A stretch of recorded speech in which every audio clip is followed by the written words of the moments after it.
knocking boy when I will be, knocking boy when I will be.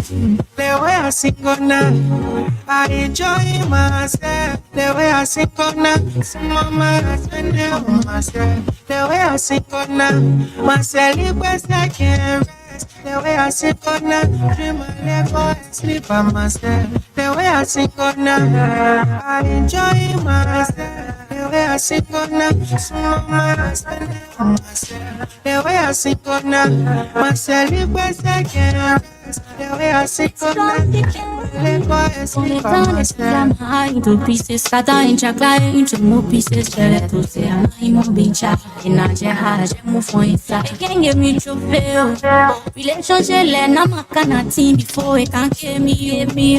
See, I'm not before I got me that for some of more. Sing over choice, don't want me and go to destroy. And I'm searching for love, nobody can be play me left. I know. My departure, my departure. I'm single, I'm not searching. Calling for when I'm looking. Knocking for when I will be. Knocking for when I will be. The way I sing on now, I enjoy myself. The way I sing on now, some mama I spend it. Where? See, I intended going somewhere today. Where, my man? That picking at the church, they gotta be going somewhere now. Where were you going? I intended going out with the family, but then yeah, but you where now? Huh? Do you call? Oh, you mean the exact location? Yeah, you're going on the beach. Where were you going? I intended to go to a resort today. Resort? Somewhere along the route. Highway. Wow. Do you get money or you enjoy it? What? Let's see. So go to the resort. How much you're going to spend? No, classified. But when you why you make it classified? You want to know, man. Well, you enjoy it. But you know what though? Work hard, play hard. So it's good. We heard that you went on the street, Nelson. You were asking people about the 26. Can you give us some of those videos? You went out there. You went out, right? No, it was Gabriel. It was Gabriel. Okay. I want to hear what people say about the 26. I want to hear what the people say they're feeling good. I heard that the 26 is shaking the country, man. Everybody happy. Is that true? Yes. Okay, folks, wherever you are watching us from, welcome to the recap of today's news. We just coming from Liberia. All credit goes to Spoon Network. 79 years. A couple of important things were mentioned regarding the drugs issue and other issues that are going on in Liberia there. So we thought to have a recap of those things in order to, refreshing the mindset of each and every Liberian. You can as well follow us, via our website and our app, as FM app, as long as our YouTube, page or channel. Front page Africa owner, Rutland CA coming on. You're going to have Senator Amara Conan and Senator Edwin Melvin Snow. Right now, as I speak, he left Delaware. He's on his way back to Maryland. And I heard that Edwin Snow is driving.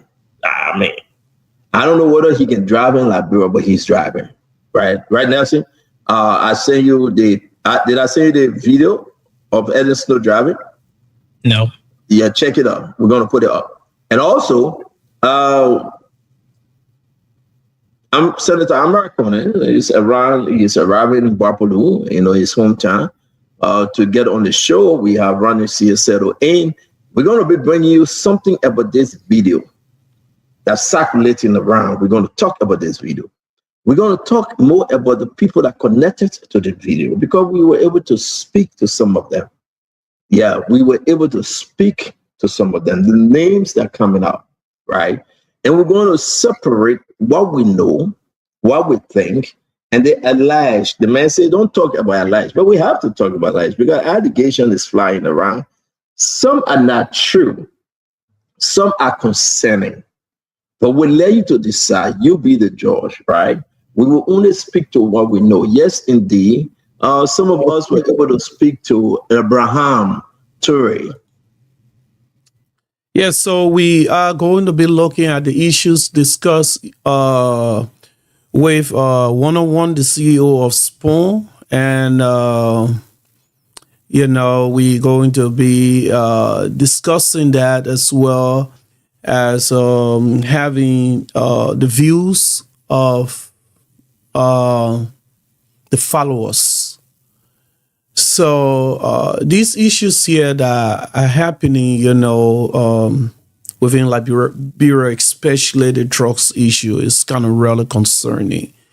And we all need to know where this is going, looking at the cartel. Some people say that it is an AI thing, they are not real, while others are saying that, it is real. And again, as I said, it is concerning. It is rather, rather concerning. The number to call in is right on the screen here. You can always call in. The line is available and open. But we're going to listen to Spoon Network speaking on this issue. According to Spoon claim, is that from their facts finding, that drug issue, their cartel, is kind of real. And if that is so, it is concerning, then those that are kind of like trying to cover up this issue in Liberia there and even in the U.S. as well as, let's say, abroad, in the diaspora. It is wrong. You guys need to stop misleading our people. On the other hand, I will tell you guys, we are live, on our website there, Radiolbr.org. You can get us live there coming. And also, too, we have our app, too, down the line. We are going to be sharing the app with people. You can listen to us, from any part of the world, from any district in Liberia or county. We are visible there. You can listen and follow us. But again, not to waste much of our time, we are going to be looking, at the issues that are going on in Liberia, especially the drug issue here. People should stop saying that these are all sedition playing things, these are all AI thing and all the stuff that, because from time immemorial, we know even during the CDC regime, we had drugs coming into the country, and this is not good for our country. Internationally and locally, it is not good. You're going to have attention now, the international community looking at us. The same thing that is causing war globally, and at the same time, putting sanctions on countries. Besides, locally, it is damaging our people, our brothers, our siblings, our fathers, our mothers, our sisters and things. This is damaging.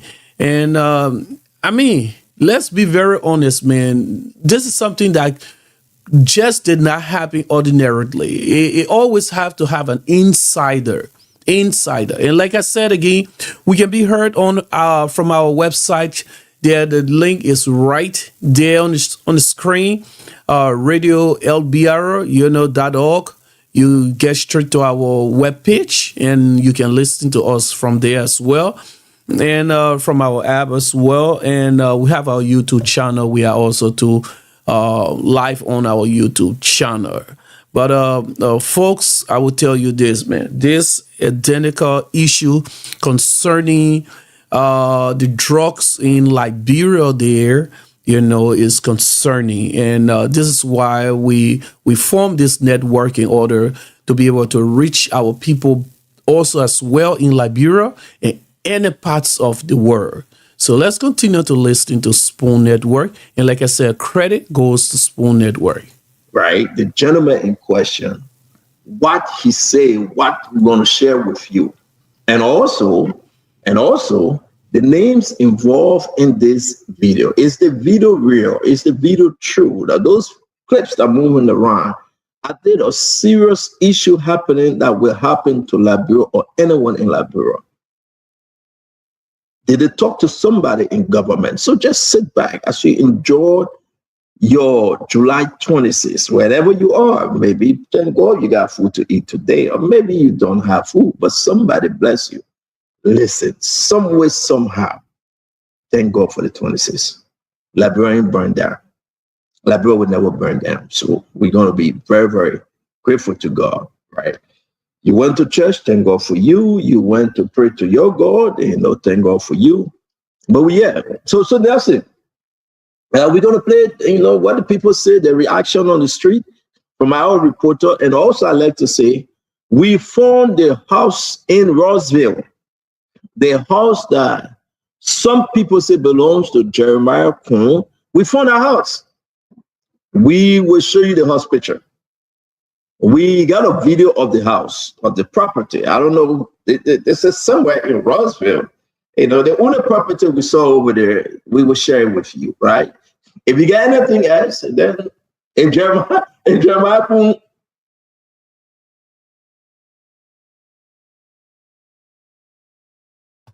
folks, the reason we are going over this is the fact that each and every Liberian, having the opportunity or do have their own mind of opinion, will be able to as well share their opinion with the matter, and today it has been a big issue, when Spoon Network even spoke about it, as you are listening to Water Spoon, about starting up with this drug issue and other, breaking news coming in from Liberia. So like I said again, the number, is listed right on the board here, down there scrolling. But obviously, we're going to start up, with listening to the story, of this whole drug issue and every evidence and proof leading to this issue being real and truthful and not some AI issue here or just politics as they are claiming. It's not like to say anyone is picking side to say, basically CDC is preaching politics on UP and people are bashing UP. This is a serious matter. And if this is real, the government has to take a stand. It doesn't matter with all the things that they are bringing into the country, all the display they are having into the country there, bringing in yellow machine, talking about agriculture, building roads and all those stuff there. But if our society is not safe, our brothers and sisters, our mothers, our siblings are not safe, even ourselves, we are not safe because, drugs does a lot of damage, and I can tell you this for a fact. You cannot even stand the fact of seeing your own family, living on drugs. Let's take, for instance, we have seen a lot of videos and a lot of, instances where, our loved ones are living in the graveyard with the dead, all because they are on drugs. Their lives are damaged. And that doesn't just extend to them alone, but it extends to the immediate family, because that is somebody being, taken away from a family, and it is not right. So this is really a serious issue. If the president's son, as they have indicated, is involved into this whole thing here, he has to come out. If GMB's son is involved, he has to come out. Not only that, the big hands in the government and thing, they have to pull those people out. Because I still say this thing here, and I stand by my word. Nobody outside anywhere would just be brave, not even knowing that terrain, to just come out and want to take such a chance with something as meaningful as that even the great United States would not take lightly over any country, being involved, So let's listen to them and hear their analysis or their facts findings. Build a house in Roswell, we want to see it, and but the thing that's sitting out there, the people call us, they said they were coming with that record. We have not seen the record yet. But whatever because we sent Nelson there. This Nelson, we sent Nelson there, And thank God Nelson went there. He did a video. He spoke with the people. Nelson, please upload everything. We will be sharing it with our folks. So wherever you are, happy July 26th. Sit back, enjoy the show. The main reason we're having this special edition is about the clip. The purported clip that from the drugs law, as they said, right? People have tested it, they say it's legit. It's from the drugs people then that send a cocaine to Liberia. They say they send 10 tons, 6 tons, and the government only talking about 4 tons. We discuss all of those things. We discuss all of it, right? So again, I want to tell you, what we saw at Roswell, if you see that house, we'll show it to you. Nelson, you got a picture, put it up. Let's start with that because the rest of the guys coming on, but let's start with that Roswell thing. I want to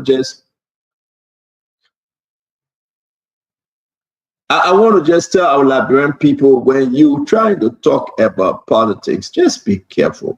You don't have to tell something that is not there, but you decide. We're waiting for Nelson to put this up. Nelson, you have it? I think it's in the chat room. I'll put it up. You want me to put it up?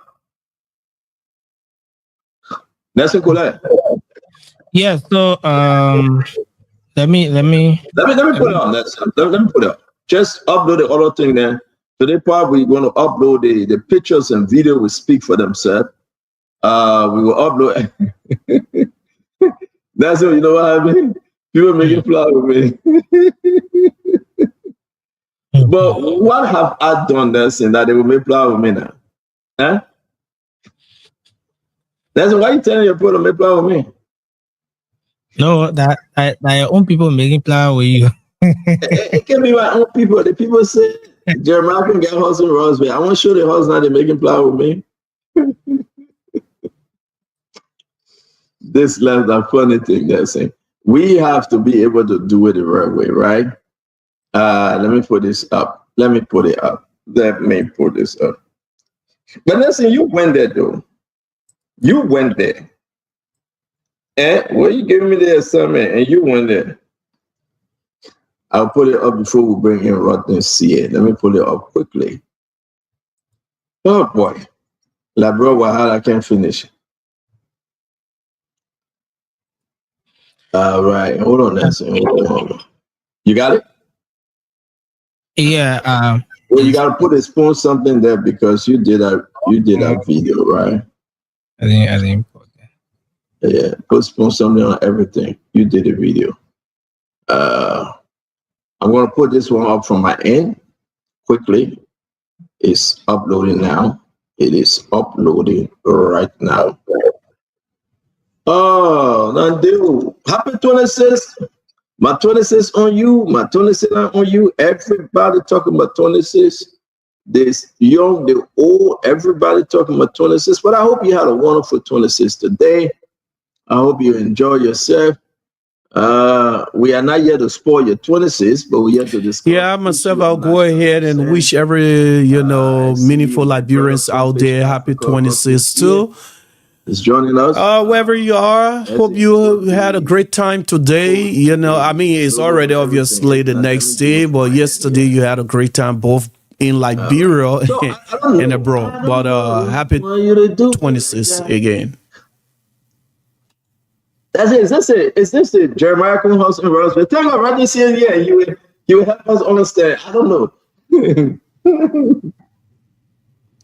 So guys, Nelson went over there. This is what was discovered, right? Let's brush this off first. Maybe somebody need to help me out. Is this what you saw at the location, Nelson? Yeah, exactly. The photo there is captured is what we captured on the scene. But why you gotta say CDC say, Nelson? Don't do that, man. Why you put this picture up like that? Say CDC say. No, maybe CDC didn't say Nelson. You can do that. I'm not a politician. I'm not. But why would you say CDC? Don't put CDC name there. You see, what is it? Let me I don't know how to get there. The man just said CDC said that CDC.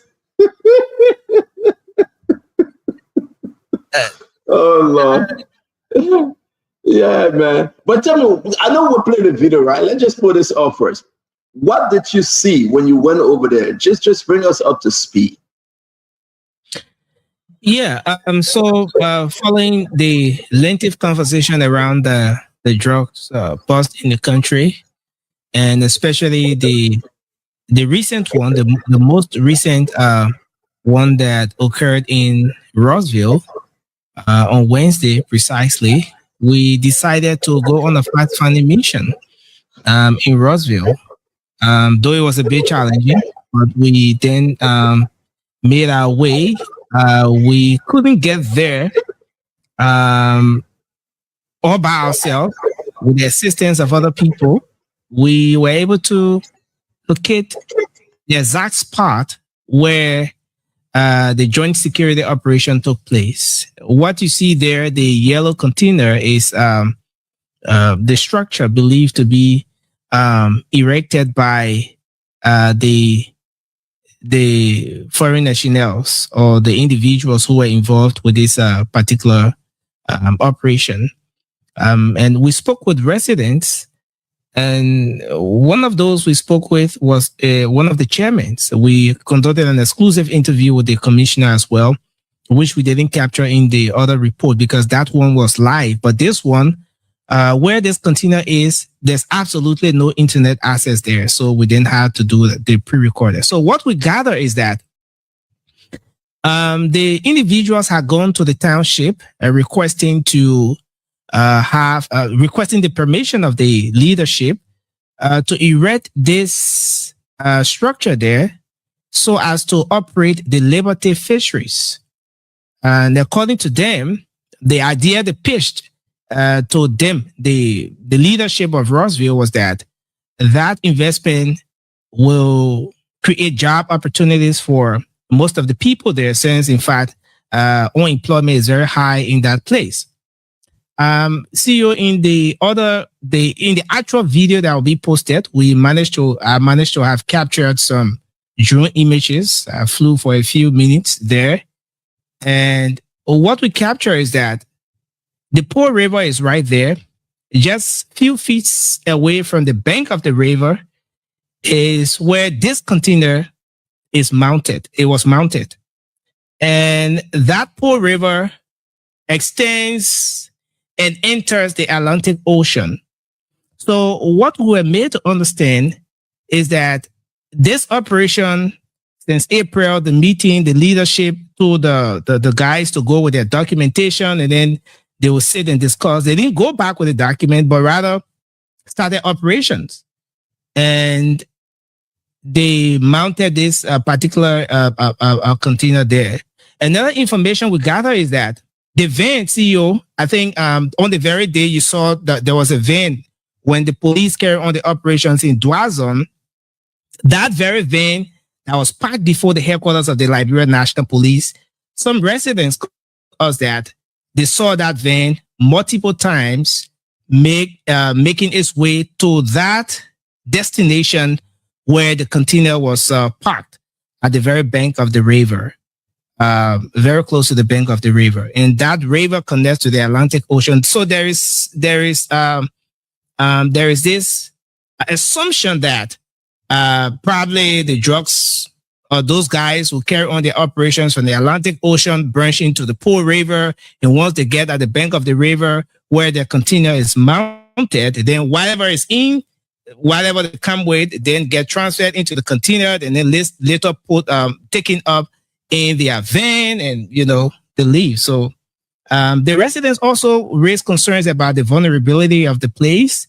They said there's absolutely no police station, no state security presence there. And so those were just a few of the many things we found out on the fast finding mission. Yeah, so it's good to have Randy. Randy, welcome to the show. Happy 26th to you. It's always good having you on. I want to suggest, Precious, beside the joke as to who owns property over there, we're going to put a picture up. It's very, very interesting. We did everything we could to send our guys over there to do a whole drone coverage, the whole 9-yard running, and what they came back with was very, very concerning. It's very, very interesting. But welcome to the show. And my question, I think you will just incorporate into what you're about to say. Why the Liberian government didn't say more about this operation at Roswell? Welcome to the show, Rocky. Can you unmute?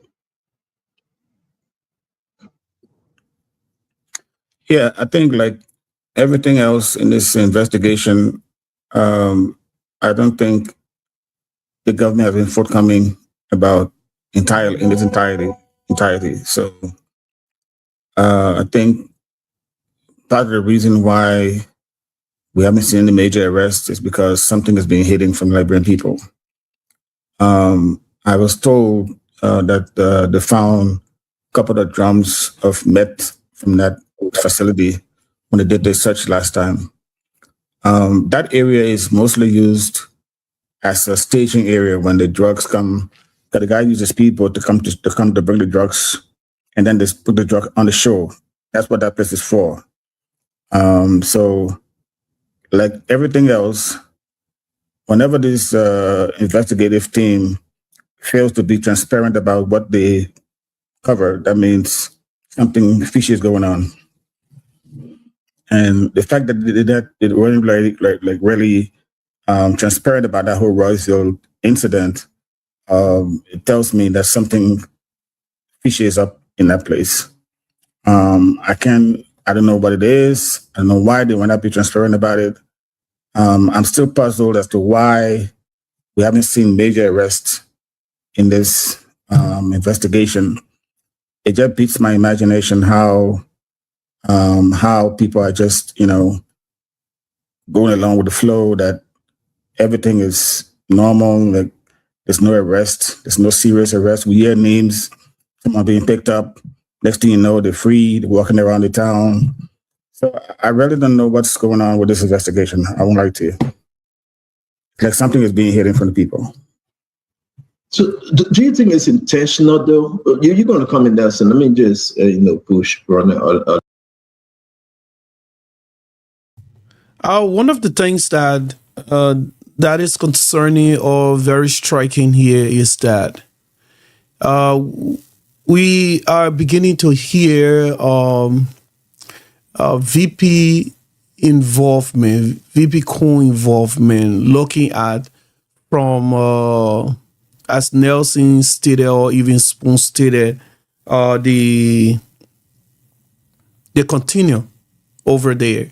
And looking at the vulnerability of that technical entrance right there is saying something. But the question here is President Boyka, also in the know of this issue here or this entire happening? You see, at every entrance point of the country, there should always be some security, or boot or some security assigned there, because that is the same thing that happened or that took place.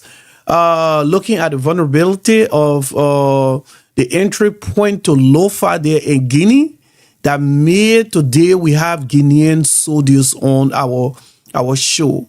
And another thing that it brings to mind is that is it because of that issue, that incident that have made other people to feel and understand that Liberia is easily penetrated. They can be penetrated. Easily can be penetrated. Is it that reason? Because looking at the fact that since the Guinea incident happened, it shows the weakness of our security apparatus. It do show the weakness of our security apparatus and thing. How well are our borders secure? How well? Now we are beginning to hear, the involvement allegedly of VP Kuhn. But is President Bweka, in the know? I mean, is he aware of such accusation? Let's listen to them again. A little bit. Do you think it's intentional? It's just part of the investigation. The tactic the investigators are using to say, listen, we'll remain hush, and just to get all the bad guys. I mean, it's one thing to remain hush and get everybody on board, but the same week you announced the major bust of that place that we all talked about last week. And then comes this other bust in Royceville that nobody hears about. Nobody knows what happened. The information about the med was told to me, in passing. I had to dig it out of people. So I don't know what's going on. Honestly, I feel like something is being hidden from Liberian people. I don't know what it is. I don't know. Maybe because some hidden hands are in this thing that they want us to know about, but it just doesn't make any sense for the government and investigators to be hiding this information from the people of Liberia.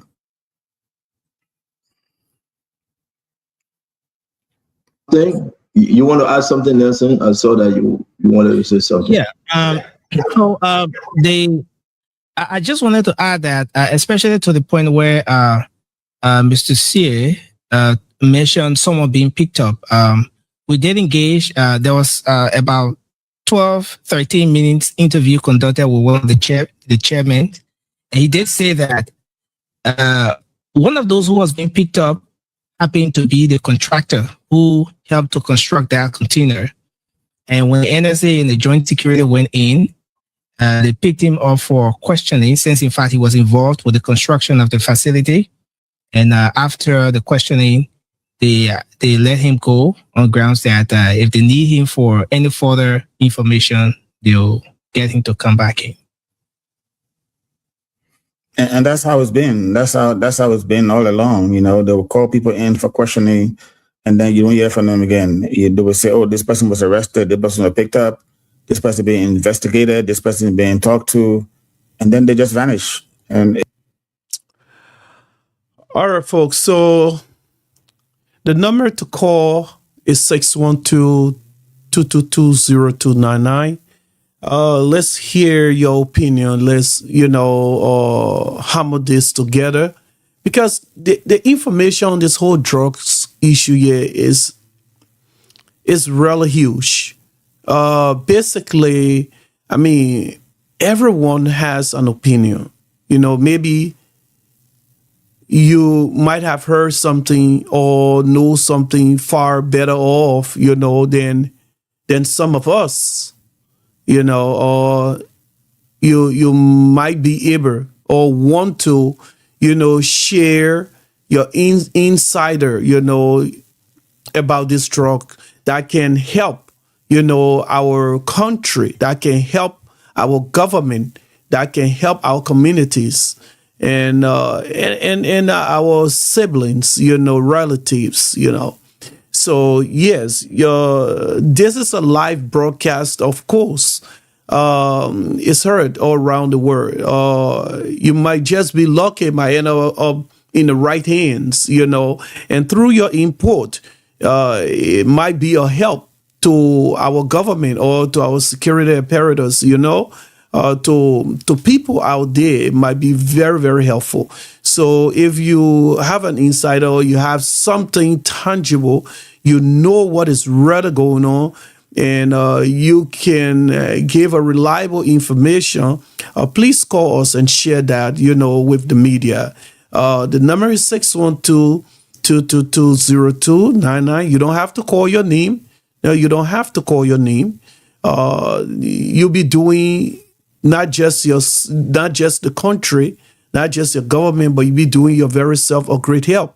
You'll be doing, because we all have families and things back there. You might not be there, but you have families there, and if this gets on the market, and keep on letting bigger hands out, it's going to be bad. We already have a lot of youths being destroyed in the country there that will labor as Zogos and other names, all because of the same drug issue. And if we don't help, our country, if we don't help, our government and thing, then who are we? Exactly. Look, for me, I keep an open mind. I believe there are ordinary Liberians out there who has greater information on this issue here than even any of these media can imagine, or than even our very government. I just want to believe that not everyone in the government are involved. I strongly want to believe that even Pape Boyka, basically don't know much about this. Even his son name being called into it. Maybe he's just as equally as blind, to it. But with you being able to share information, with the media, which is out there, is going to be out there, the government could get a hold of it and start putting it into use based on the information you're going to give out there. And like I said, if you look on the page, our website, our page website is there. It is active. It is active. The player is working. Even you go there now, you can listen to us.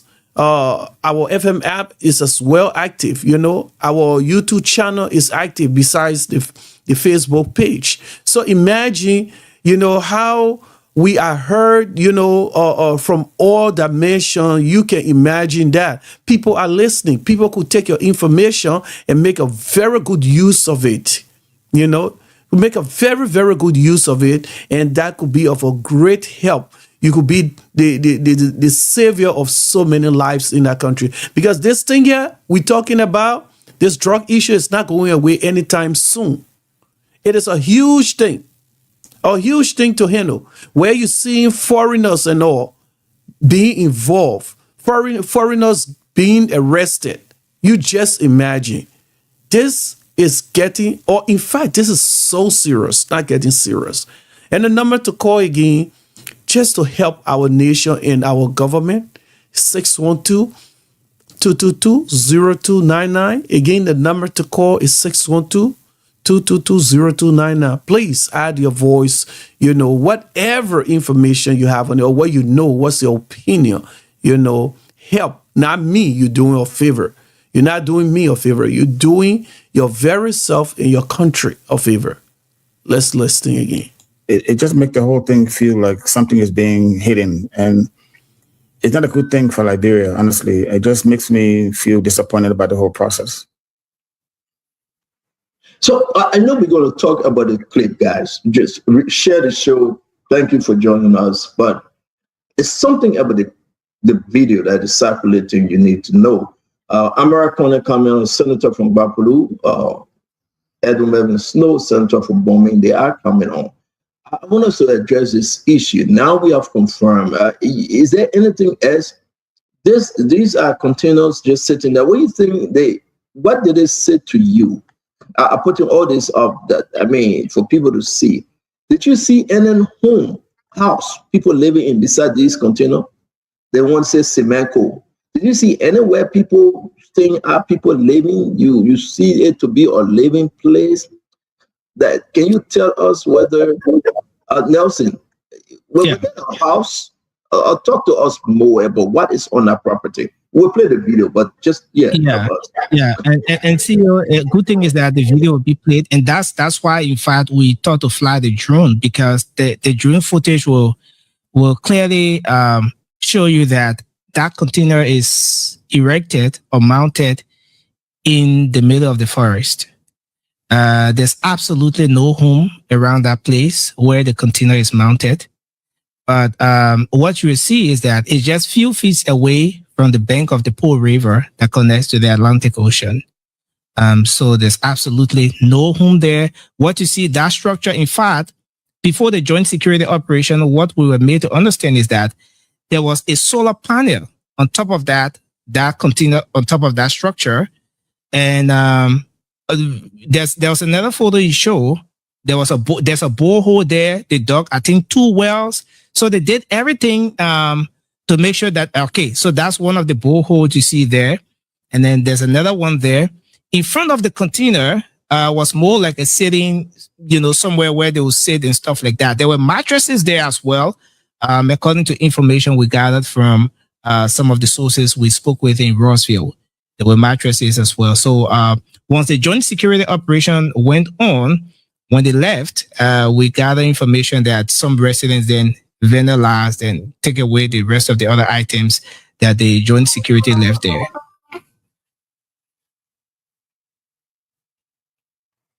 I want us to play the video. The reason why I'm trying to drag around it, because I want us to have the senators on, that we can go into our main topic for today. Again, I'm asking, Ron, maybe I'm not getting it from you, as to why you're doing catch and go. Catch and go, grab and release. Well, I'm trying to understand those insecurity. Can you help me out? Why would somebody's name is mentioned?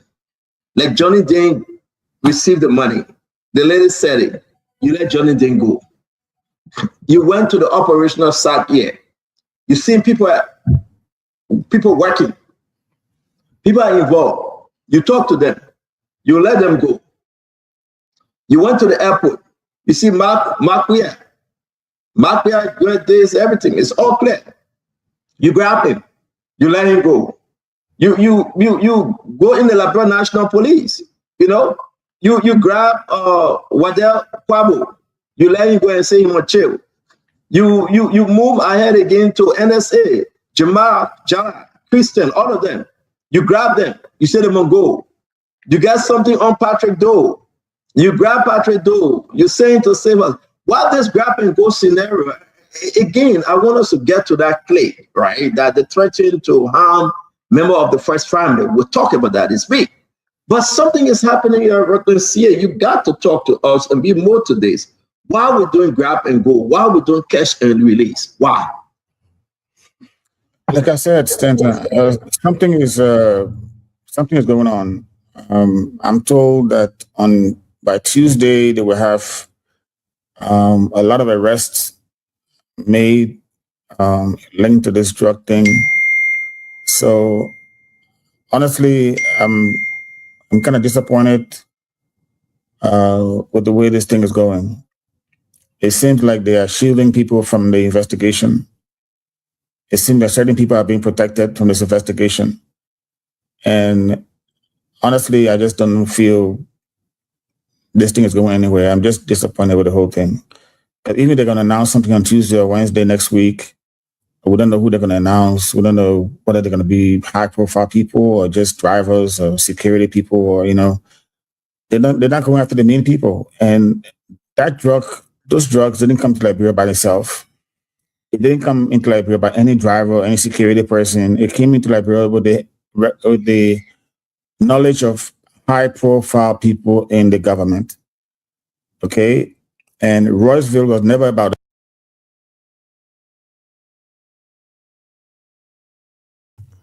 And exactly, that's my point.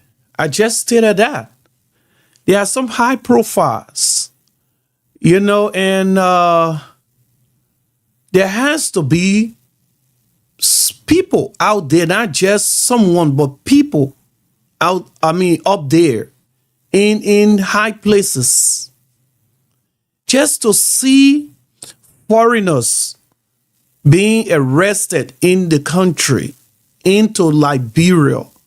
People who probably hasn't even been to Liberia. People who don't even know. You can see from those white guys that were arrested. Looks like people who don't even know that country. They were led by insider. It has to be some powerful hands. This wasn't something that was orchestrated just by one person. No.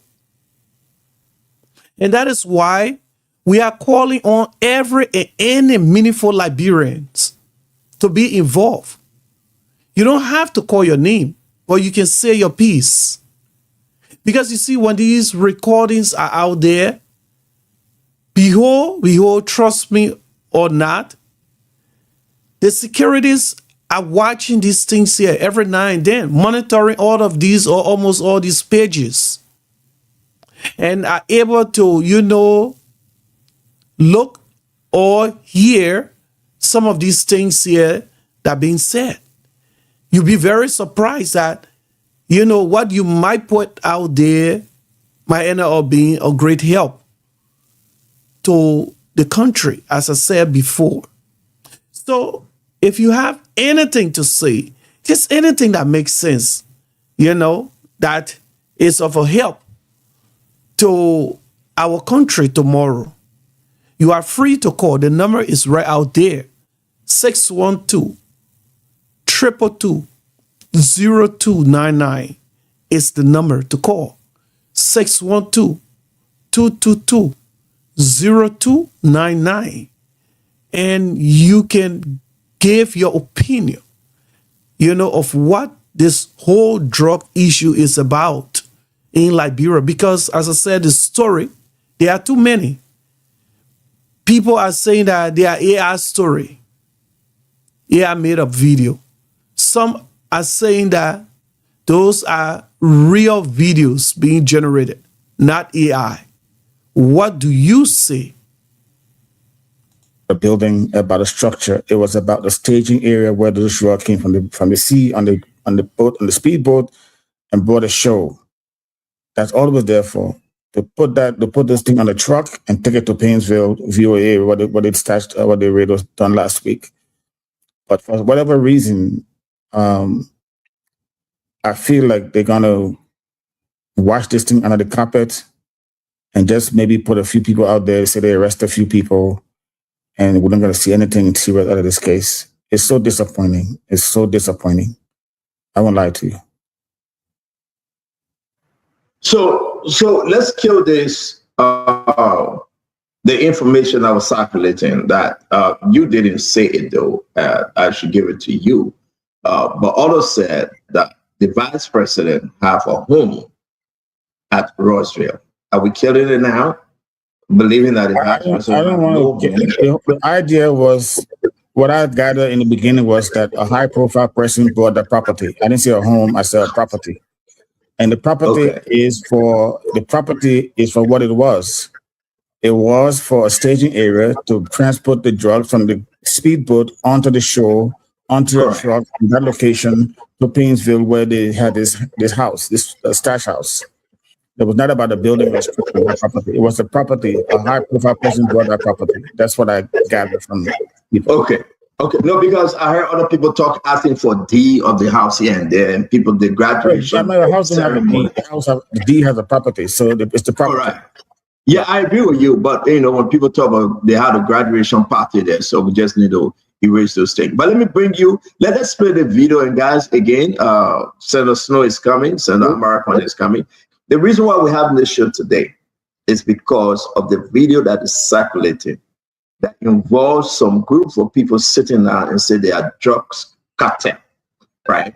They are drugs cartel. They are dead. Listen to this now, right? And in 24 hours, if X, Y, and Z is not done, they come into the library. I don't know, they come to get who. That's a big one, and we have to play it. That's what Rockland CA taking off his Judah 26, Senator Snow taking off his Judah 26, American taking off his, and I'm here doing the same. Thank God that Nelson is producing to give you what we know about these different videos. Let's play this. Nelson wanted us to do this when he went at Roseville. He went there, and this is what he saw. Live from Roseville in rural Montserrat County. This place we're standing right now, it's district number 17, Montserrat County. The site where we are now is where the joint security operations took place quite recently, confiscating, according to information, a huge quantity of narcotic substance. The container you see right here is, of course, that structure that was put up by the foreign nationals to ensure that they carry on their own operations here. As you see, well carved. According to information, this facility was being equipped by solar panel. And of course, at the far end there, which will show you, is the Pearl River right there that connects to the Atlantic Ocean. And this strategic location in the height of the forest is where the foreign nationals had come to the township of Roseville, that they were coming here to carry on some major investment activity that will provide jobs for residents of Roseville, which turned out to be a major drugs operation that was going on here in the height of the forest. They dug their own wells here, as you see from this far end. And I'll take you at the far end there where there was another well dug as well. And this place, we understand, is seriously challenged when it comes to security. The residents of the community were very interested in the fact that there was an investment opportunity pitched to them. But aside from that, what we've also discovered on this fact-finding mission is that the community is vulnerable. There's absolutely no police station here. There's absolutely no presence of state security here. And the security of the residents of Roseville lies within their hands, God first. And of course, there are serious concerns now with respect to whether or not there's a need for a police depot to be erected in the township of Roseville, plus other issues. We're going to talk to some residents. Let's move on to talk to one of the chairmen in the township of Roseville. CEO. Yes. That video, the one you just played, it doesn't have some of those very important stuff we captured, those drone images and stuff like that. I don't know if you want me to upload the actual one that we cut and edited for that. No, hold on. I'm uploading it right now, Nelson. I have it. So, yeah, I'm cutting and uploading the same time. I have them. Okay. We just want to remind our folks, right? After this video, we will be moving to something that is very, very important. Nelson, let me send it to you. So you see, folks, like I just rightly stated, that is an entry point to the country. And basically, it is vulnerable to the citizens or the town dwellers there, vulnerable to the country as a whole. And this is not something that just, suddenly happened. This is something that has been studied, that have been looked into a long time before this incident took place and concluded. So that obviously tells us that you are tuned in to Radio LBR, your home for the best hits and local vibes in Minnesota, USA. Broadcasting live from the heart of the city. We bring you the music that moves you. Stay with us for the latest tracks and community updates. This is Radio LBR, where the beat never stops. Connecting the beats. Again, folks, that tells us that there are competent beings, involved into this entire drug issue in Liberia there. So this government has to do better. And to those who claim to be loyal to this government, they are out there putting the information out as it is an AI thing. The threats that are coming, to President Boyka, the threats that are coming to the country, they are saying that it is an AI thing. Something that potentially can harm the country. They are saying it is an AI thing. Or because they are collecting few bribes. They have been paid to get out there and defend the government at all costs. Even when they are not even sure. Instead of looking for the resolution for this entire thing, they are sticking their neck out. If possibly lying for this government. Making up stories about AI. When evidence are being put out there into the public domain. But yet, because they receive few dollars, they come out here and try to deceive the Liberian people. And in most cases, Spoon Network news informations are most of the time precise. They are on the dot most often. Their informations are right.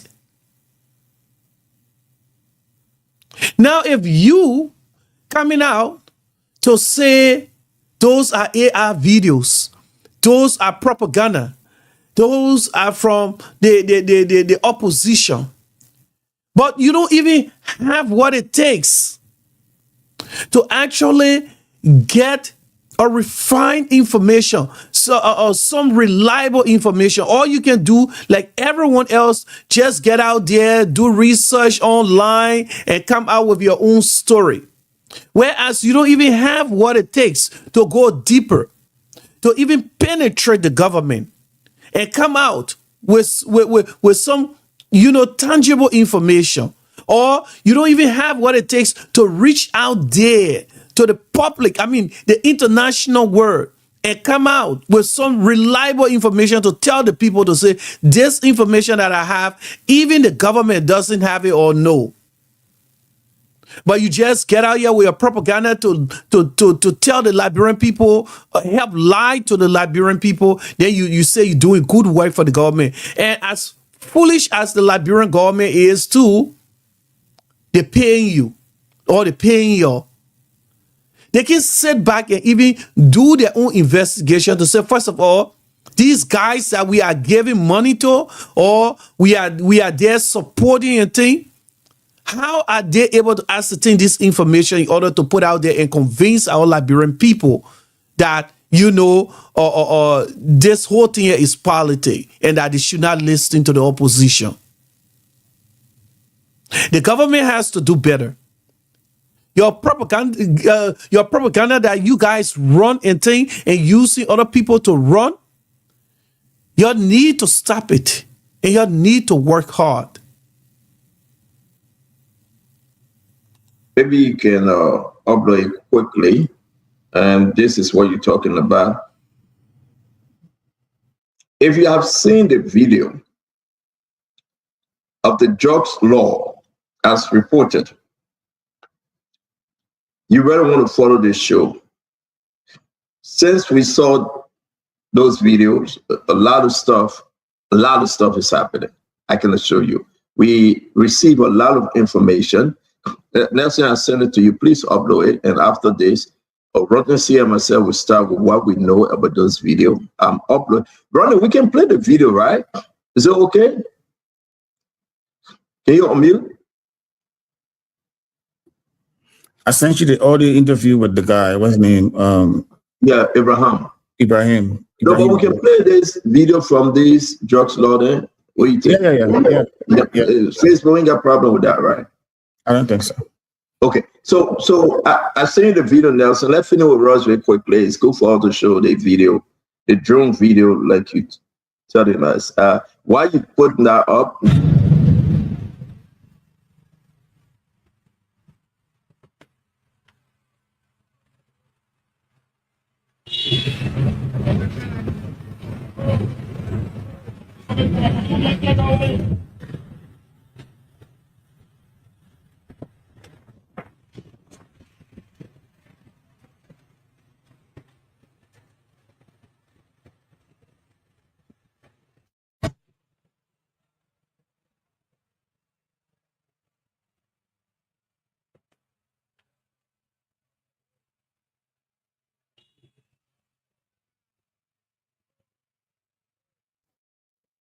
So that's the van you were talking about. Is that the same van the residents told you about, Nelson? Yeah. When I hear you. Yeah. Okay. Go ahead, Nelson. No, I had another tab open. So I wasn't ready and looking at that. But I wasn't looking at the video you just played. Oh yeah, sure. Yeah. I'm looking at it now. Yeah, that's the bit.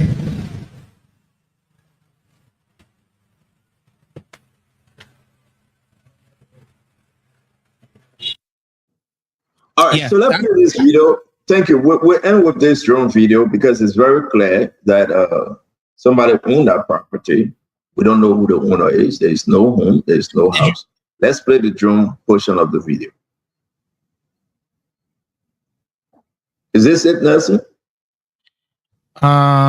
Yes, it's one of them.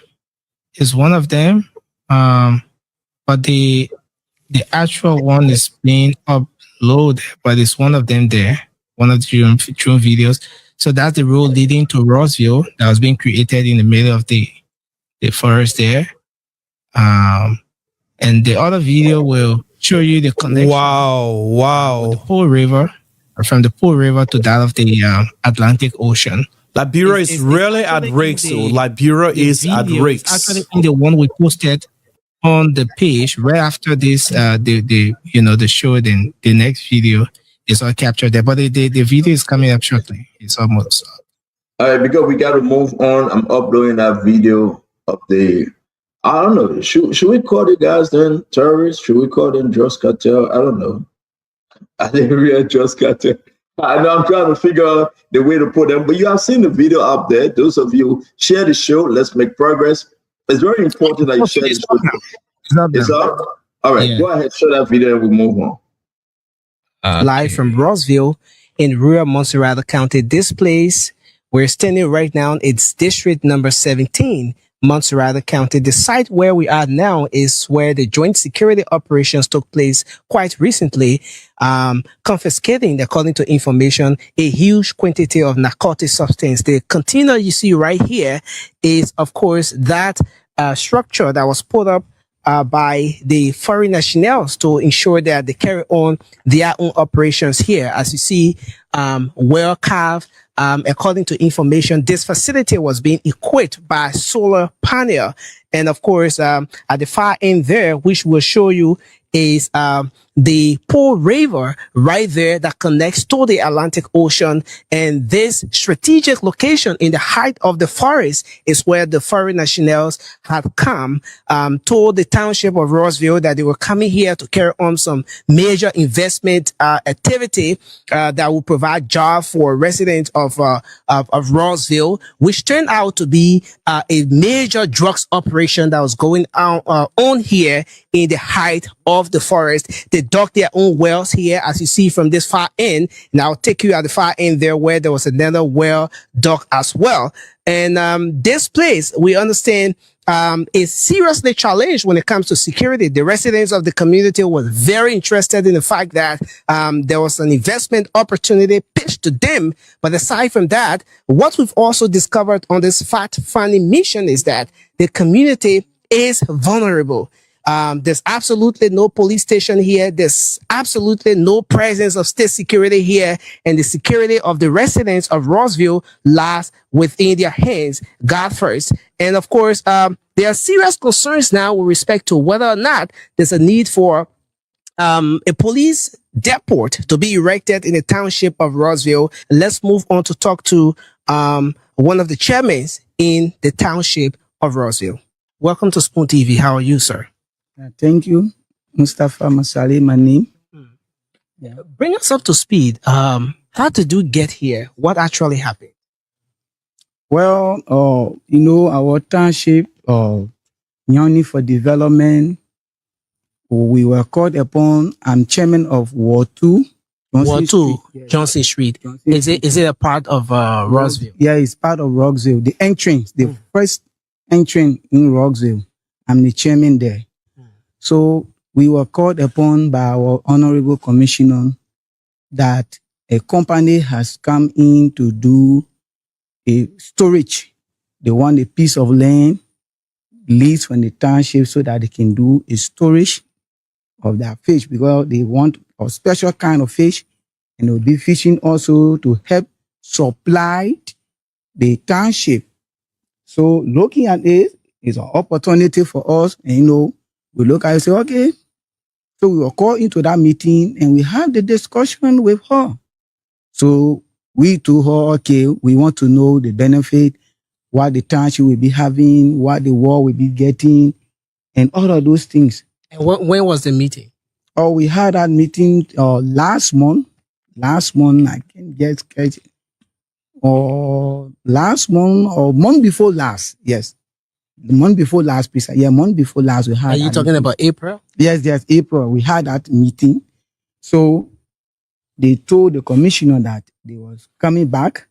So another time when they came, they engaged and they told them, coming is no problem. We need development. But before then, you people should come with a document from central government for us to know that you people are a legal business registered. Okay, so for some of us, we thought that this had been a company operating, already, and they want to have a soft branch. Yeah, because they said Liberty Fishery Company.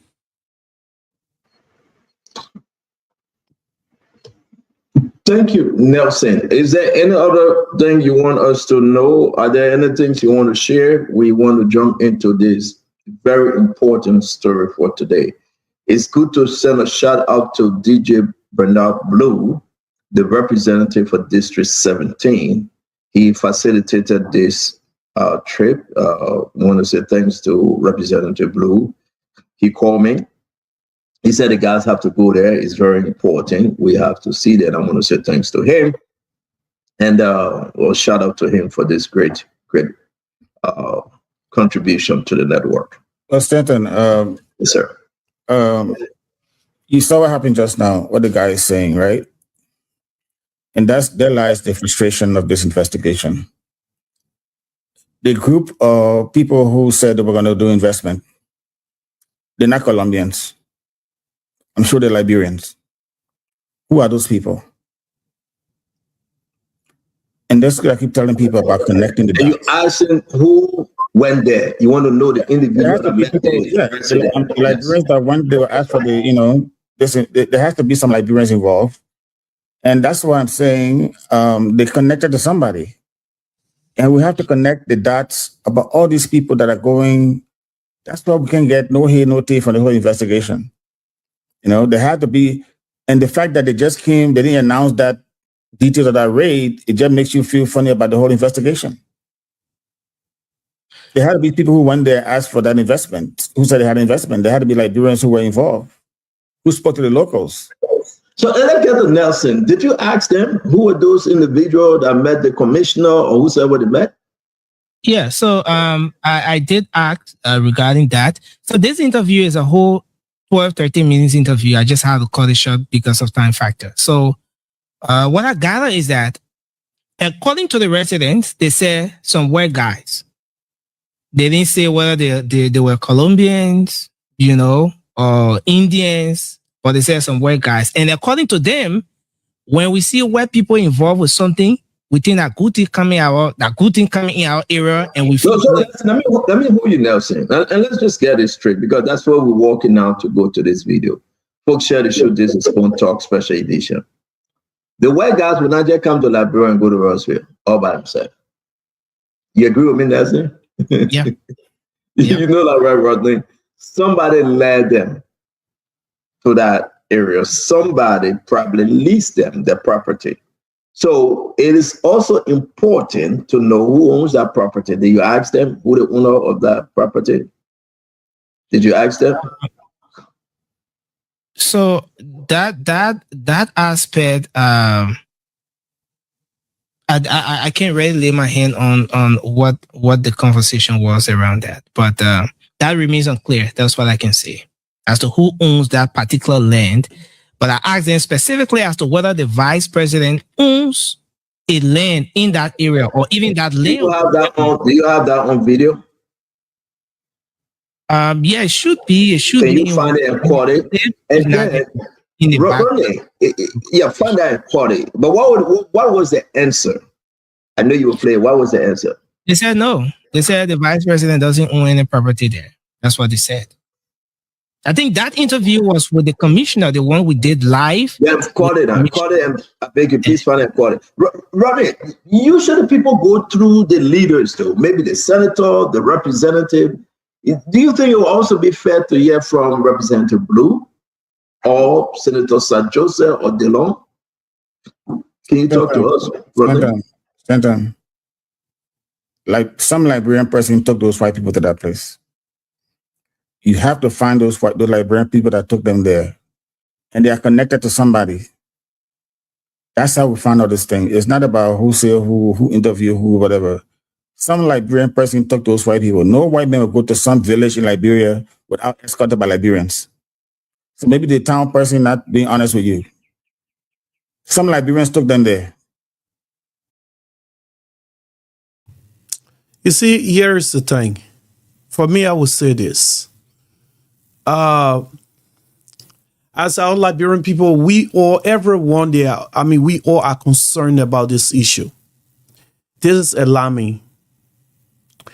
If by any means, any cause that today or tomorrow, this is not resolved, one important thing this tells us that this government is not even the right government.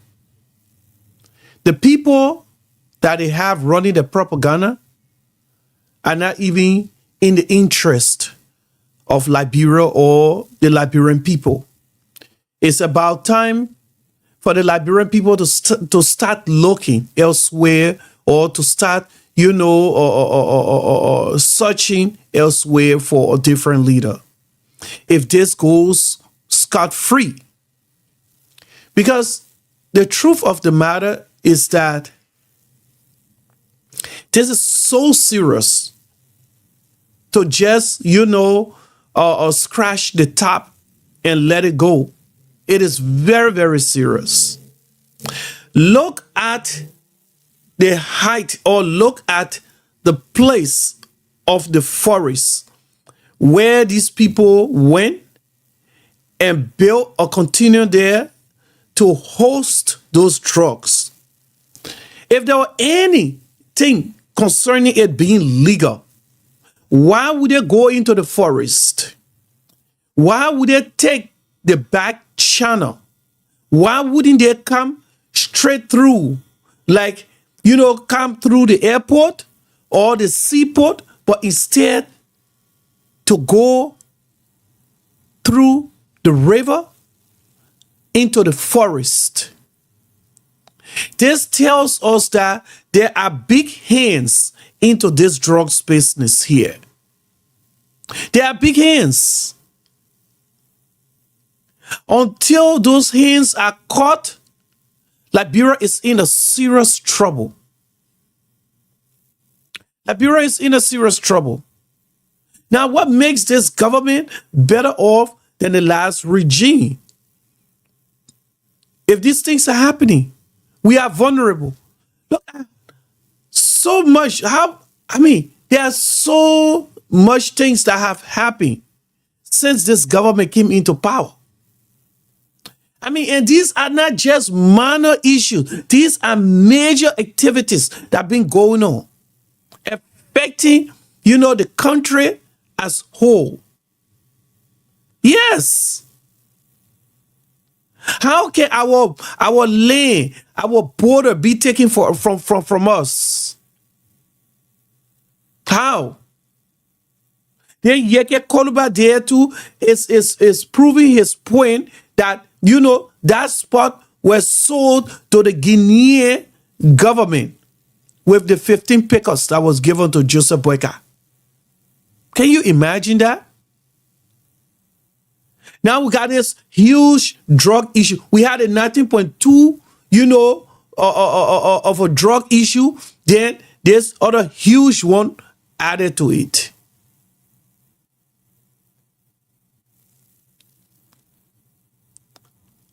This makes us, vulnerable, seriously. Other countries, their leaders are doing everything possible to develop their country. Now it almost shows like the military regime or government are even getting better off than the civilian government.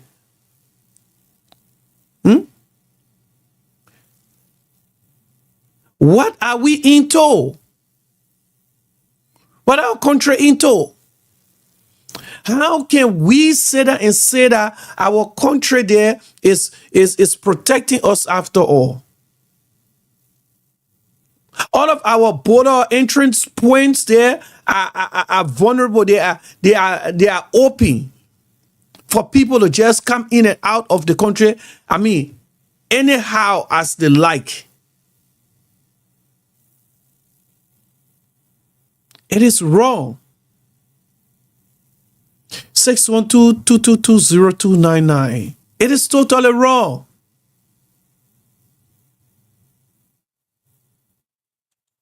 No Liberian, no foreign white person will go to any village in any country just like by himself. Somebody took them there. We have to connect the dots. Maybe that's why the investigator, they didn't tell us the detail about Royceville because they want something will come out that they don't want to know about. But somebody took them there. We have to connect the dots. No, I agree with you, Ronnie. Listen, like I said, somebody when I travel from America to go Bokulon Jide in Sano and meet people in Sano and say, I won't can't go yet. Hey, he got to get a document, he got to get a lesson, he got to show everything, he got to go there, somebody got to direct him. So it's clear. You don't even have to make that an argument. But how can we get this somebody that sent them? That's why the investigator is supposed to make it clear. When you start calling names, the public will be able to help you identify people. But if you keep everything secret, that means you have an agenda. There's a hidden agenda in this investigation. That's what it looks to me. So again, it's good to have every one of you on. We're giving more time to Senator Snow and Senator Amara Corning, but we'll dive into this. I hope, Nelson, you can find the part that you asked the commissioner the question. We're going to come to you. We're going to make it very clear to you.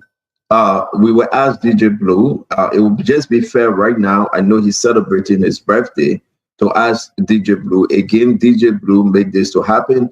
Nelson went there. It was all because of DJ Blue. I want to say thanks to him to bring us exactly what we are saying today. I'm going to call DJ Blue. I hope he can pick up for us to ask him. But what are you asking him? Huh? What are you going to ask him? Well, he knows the business that went to that property.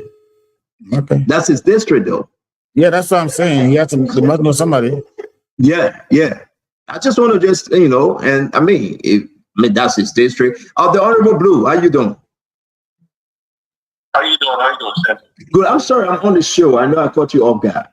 Thank you for, facilitating the Spoon crew, Nelson and his crew, to go over to Royceville. It is very clear that we are showing the Liberian people what they need to see. Can you lower, I think you listen to me, can you lower your, please, your TV? Oh, just a second. I appreciate it. Thanks.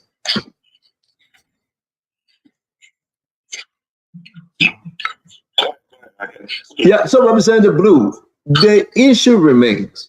Do you have any idea when the resident of Roseville says some business people came, where people came and said they want to do business? Do you know anything about the business folks that went over there?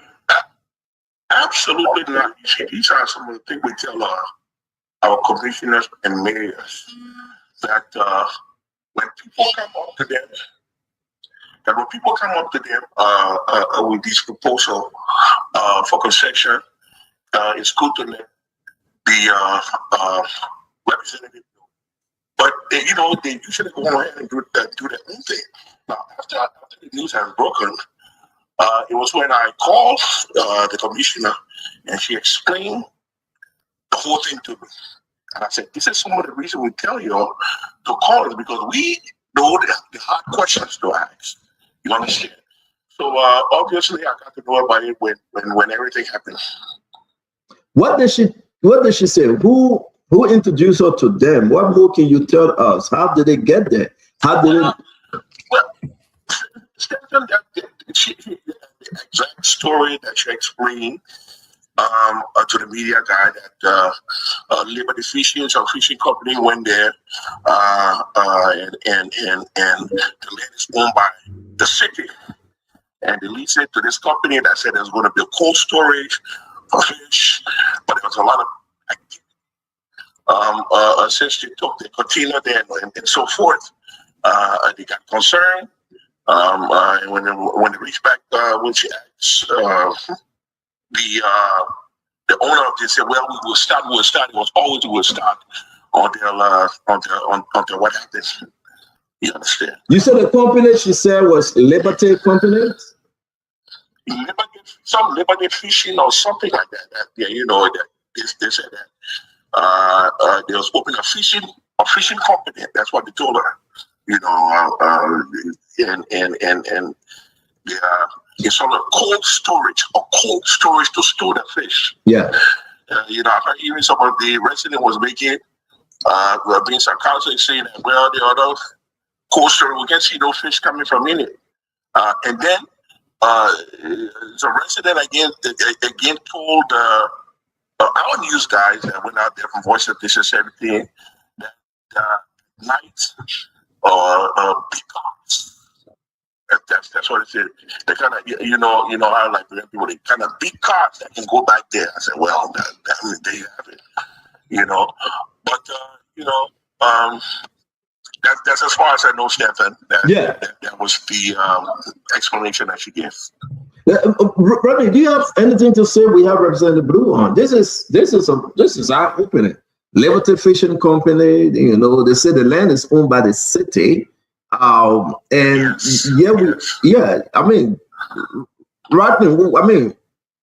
you want to ask questions? You got anything to say? The thing is, the thing is, the lawmakers continue to do the same mistake, Stanton. We just seen them sign or pass some bill about port in Liberia, right? And those counties are not guarded by security. Just as you see, the people came in at Royceville and brought drugs into Liberia, they can do the same thing in Grand Cru, in Sino, in Grand Bassa without anybody knowing. They just signed a bill. The lawmaker just signed a bill. I know what DJ Blue signed up to that bill for decentralizing the ports. So what's the point of all the things we're talking about if there's no transparency about this whole thing, Stanton? Did he sign on to that bill? DJ Blue, Rodney said actually. No, I didn't sign that. I didn't sign that. I didn't sign that. I signed that bill. I wasn't one of those. The majority of people sign that bill. If you know what I mean. You said the majority of blacks sign the bill. DJ Blue is still minority black man. The majority of black gets whatever they want. I guess. So let's go back to this thing though. What are you going to do now? These things are happening in your district. What will you do? Instead of what it is to do.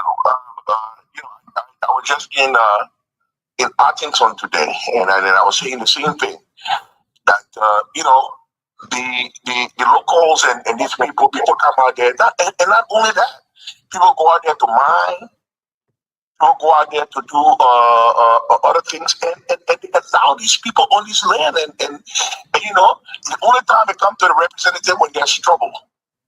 When there's trouble, when it doesn't work, that's the only time they come to us. And with some of us, our district is huge. I think by far, I have the biggest district. Yeah, you do. It's the biggest district in Minnesota. Yeah. In the country, stand up. We got to cut some of your district up. Yeah, we're waiting for that to happen. So. I caution them, because we know the hard questions to ask. You understand? Because if you come and open a fishing company, then we see no action.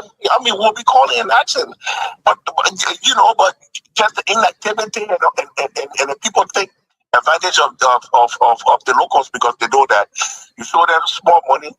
They will run on it, and do what they got to do. So, that is one of the problems. But we've been facing this problem. It's still going on. People are taking advantage of the different settlements and going there and doing their own thing. Okay, if you don't have any further question, Ronnie, then we can excuse the representative. Are you okay? Thank you very much, Representative. We'll get back to you. Thanks. Yeah, thanks for phoning Spoon. Thanks a lot. Thank you so much. Okay, so every day in this conversation, we discover something new. The company that went to Roswell, Liberty Fishing Company, who owns that company? Are they registered with LRA, business registry? Those are some fair questions. I just checked. I just checked. I didn't see anything about Liberty Fishing. It's probably a scam. So then we're gonna table that. I'm gonna go. Go ahead. At some point, you need to bring Senator Darius Dillon and Nyambi Kanga on this program and let them talk about this port bill. In the wake of what's happening with this drug issue, they need to explain how they're going to monitor and guard those port facilities in the different counties they want to go to. I think it's important we scrutinize that bill even further. I know the LRA is not in favor of the bill for similar reasons, but we need to start asking these questions. They can't be passing bills in the middle of the night and don't give no details about it. In the wake of what's happening now, we need to investigate that whole entire bill in its entirety. It's very important because we're not getting no here, no there in the whole investigation. And the same thing happening again. It keeps happening over and over again. So let's investigate this port bill that they're squeezing, rushing through this country. We don't know how they're going to manage the port. The one in Maria can't manage it properly. You want to decentralize it to different counties where people have no electricity to even manage something 24/7. And then you have people coming to say Liberty Fishing or John Brown Fishing Company, or big business, and nobody knows who the hell it is. That's something that we have to look at. We can't keep doing the same thing repeatedly and expecting things to change. And that's the reason why we are here. Again, like I said, we are waiting for Snow, Representative Snow and Senator Snow and Senator Amara Corning to come on the show. Ronnie, we're going to play this video, right, about those guys. But what is shocking right now, listen to the representative, and thank God for him. He didn't know. Is this how business is done in Liberia? That within his district, I'm going to call Delon. Well, as Senator Delon know about these things, or St. Joseph. Somebody led them there. The Main Liberty Fishing Company, my guys are checking on it right now. They are getting closer to know that, yes, it's registered to someone. We're going to see it. We're going to dig deeper with LRA tomorrow. Or Tuesday, because they're celebrating the July 26th tomorrow. So Tuesday. I want you to speak to this. we may be joking and say the property there, but this have opened a whole new Pandora box. Now, if you look at the property, it wasn't about opening a cold storage. It's just about scam and doing drugs. If you look at the river connected to that property, you'll come to understand that all these people needed when they talk about the diving suit. You remember that, running the diving suit? Mm-hmm. Yeah, it's to go right there and get in their suit and put the drugs in the city. So that's the spot. That's the hot spot. That's it. That's the spot. And the Liberian people need to know that's exactly how the drugs, almost $1 billion worth of drugs were brought in the country because they're using everything they can to make the drugs. Look, during the war in Liberia, right, you saw a lot of images of rebels looking very high on drugs, right? Drug supply during the war, nobody had any control of it. And you have a situation where drug lords are in our region, West African sub-region. If we allow this thing to keep doing what it's doing, at some point, you will have people staging coup d'etats and go right back to where we came from. Because drug money can do anything they want to do. I'm sure some of the drug money were funding the rebels during the war. Because they didn't have any bank or whatever to buy arms. They must have gotten money from somewhere. Maybe some drug lords were supporting some of those rebel groups. We don't know that. So we have to be very mindful about all of these things. And that's why I hope the investigative team don't try to sweep this whole thing under the carpet. Because that's what it's looking like right now. The fact that nobody substantial has been arrested, they keep calling people in, sending them out. It's like a joke. It's like a joke. And you and I know the people that they're calling in are people that are tied to this thing. Which country you see them arrest a drug person and then free them to walk around the city? It makes no sense. It makes no sense. So someone is being protected. That's all I can say. So are you ready for us to talk about the video and other stuff? Because I believe that I'm going to call Senator Snow one more time and try to figure out his location. And then we have to make, we got to move ahead to this video and what we know so far about what is happening. I don't know nothing. Okay, I'm sorry. That is one of the clips that we'll be playing tonight. And let me download this. You guys, just be patient. You enjoy the show. I can guarantee you we got a lot of information about that video you saw on social media. Yes, indeed. We'll play the video again to all of you. Happy 26th. Rather say it's a big day today. We took our time. We took our time to run with this story. I want to call the commissioner. Someone just sent me her number. What you think? Should we just move on? Let's just move on. Let's talk about the real story. People want to tell the real story. Yeah, man, every little thing can do. My issue is that, Elder Snow is in his red, white, and blue. Oh, wow. Senator Snow. What's up? Happy 26th, guys. I already told you happy 26th this morning. I spoke to you and Nathan this morning. I'm sending it to you officially on your airwaves. Happy 26th to you and the Spoon family. Okay. Happy 26th this morning as Stanton Waterspoon. Now I'm speaking to you as CEO of Spoon Network. I spoke to you this morning. I spoke to you after church. I spoke to you when I was walking in my house. Why are you always harassing my life? That bad thing I do to get to know you. Stanton. We are here to discuss serious issues. Your problem, you are not civilized, so you don't understand the difference. I spoke to Stanton as a person. Now I'm speaking to you as the owner of a network. All your network. Rodney, happy 26th, my brother. Happy 26th. So you say you're wearing dark hair so they can see your face? Yeah. I know you. You know, Stanton, nose and your mouth. Stanton, you missed something in that thing, you know? What's that? The interview with that kid in Royceville. Yeah. The kid said, big cars. Big cars. What he tells you? He said that. He said big cars. Big cars.